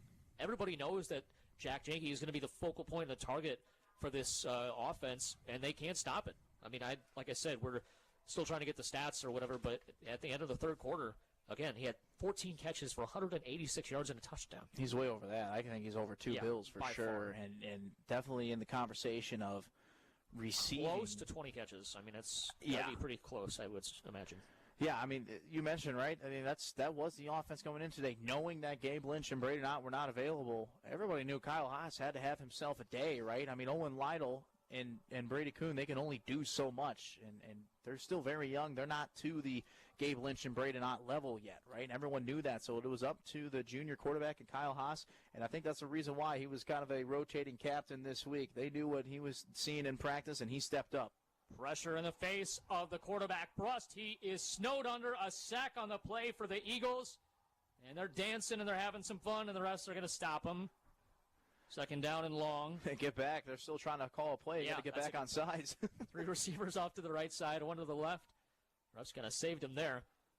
Now a swing pass out to the right side, complete to Jackson. Jackson trying to shimmy shake a defender. He's going to get drugged down inside the 40, and the clock hits 0, and that is going to do it. A dominating performance by your UWL Eagles, who get the victory here on Band Day and on National Championship Remembrance and Honoring Day. 44-13, the Eagles get a big win over the number 18 team in the country, the UW-Oshkosh Titans. And we are going to take a final break. We'll wrap things up with the final stats in just a little bit. This is College Football Live on WKTY. Want to get to Lambeau Field this season? Anyone who's ever been to Lambeau knows traffic is a nightmare, and so's parking. Don't deal with any of it. You went to the game to have fun, so have some fun. Leave the driving to us. Speaking of fun, we'll get you into the pregame tailgate party over at the Resch Center with free food and beverages, premier parking, super quick access to Lambeau Field, and we'll get you out of there and home quick afterwards. No driving, no traffic, no headaches, nothing but fun. Transportation and tailgate party passes available now. You got your tickets, now get your ride to Lambeau Field. Get to WiscoTrips.com for more. Calling all event creators. Want to sell tickets and promote your event at zero cost to you? With ticketing through AroundRiverCity.com, your event isn't just ticketed, it's spotlighted on the area's premier social calendar, putting you in front of thousands actively looking for things to do. Enjoy real-time data, automated marketing, mobile-friendly ticketing, and streamlined event management, all on one easy platform at no cost to you. From block parties to benefits, launch your event today at AroundRiverCity.com. Go to a pro. Sign Pro. Call 782-3456. I'm Jim from Sign Pro, and I don't know about you, I don't like to waste money. Vehicle lettering is a great way to create word of mouth, which is one of the best ways to advertise your business. We're going to work up a design, we're going to show you a proof exactly what it's going to look like and give you a firm price, and there's no charge. It's a free estimate, so there's nothing to risk. If you look at how much it costs to letter the vehicles that you already have in your fleet, vehicle lettering is a really cost-effective way of advertising your business. Look at how long you're going to have your vehicle, 2 or 3 years, and divide that out, and that is an amazing bargain for an ad that's constantly in motion. Give us a call at Sign Pro. It's a really easy way to find out how economical and effective your advertising can be. Go to a pro. Sign Pro. 782-3456. WKTY cares. It's how we give back to the community, thanks to donations from Pratt Lumber Company and Performance Food Service. This month, we're contributing to Operation Riverwatch. It's a campus-based initiative that seeks to prevent alcohol-related tragedies in the Mississippi River. Furthermore, Operation Riverwatch seeks to cultivate and promote a stronger sense of social responsibility and safety in La Crosse's drinking culture. To learn more or to get involved, go to www.uwlax.edu/Riverwatch. Thanks again to our sponsors, Pratt Lumber Company and Performance Food Service. Midwest Family Entertainment. At Midwest Family Entertainment, we don't just do weddings. That's right. We also play games like Blingo. It's bingo with all your favorite songs. Think you know your tunes? Match songs to your card as we play music from every decade and genre. It's bingo, but way more fun. It's perfect for birthday parties, big family picnics, or even company events. Check out MidwestFamilyEntertainment.com to book us now. It's definitely not your grandma's bingo, unless your grandma's really cool. MidwestFamilyEntertainment.com. More tips for putting the boat away for the season. Hi, I'm Kevin Millard, host of WKTY Outdoors. Some additional suggestions for what to do to keep your boat safe and secure as the snow flies. If you're going to store your boat outside for the winter, give some thought to putting blocks underneath the tires to get them up off the ground. It will reduce possible damage to the trailer tires. Also, you don't have to put a tarp over your boat if it already has a cover. By doing that, you run the risk of getting condensation between the tarp and boat cover, which can lead to mold and mildew on the cover. Lastly, make sure the live well and all of the tubing connected to it are completely cleared of water. Ice can cause all sorts of damage if not. Just run the bilge pump a couple of times and clear everything out. Get a little antifreeze too. By following these tips, you can save yourself a lot of hassle and likely some money when next spring rolls around. For more tips, listen to WKTY Outdoors, Saturdays at 8 on WKTY, 96.7 FM, 580 AM, or on the podcast found at WKTYSports.com.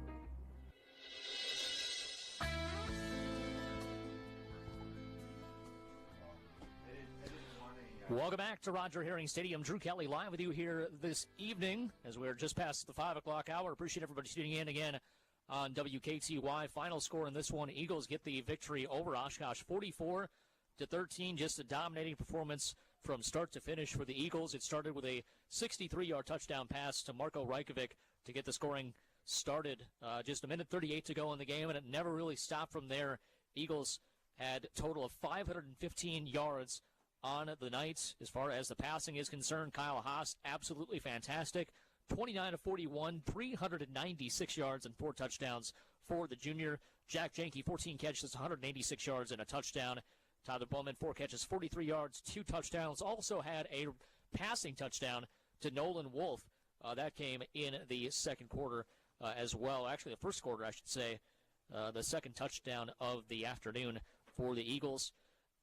As far as the overall stats are concerned, 29 first downs for the Eagles, 18 for Oshkosh. 271 yards on 66 plays total for the Titans. As far as the third down conversions, it was 3 of 13 for the Titans and 1 of 1 on fourth down conversions. So getting off the field when you needed to, big time for the defense of UWL. 6 out of 12 on third down for the Eagles, 1 of 2 on fourth down. And a few sacks as well for the Eagle defense. And just a great day overall, honoring the past. Obviously, recruits here for the future. And the present looks pretty dang good as well, as the Eagles once again go to 5-1, 3-1 in the WIAC. Coming up next week, it'll be a 1 o'clock kickoff as the Eagles will take on UW Stout. That'll be live here at Roger Herring Stadium, 12:45 pregame, live here on WKTY and the WIAC network.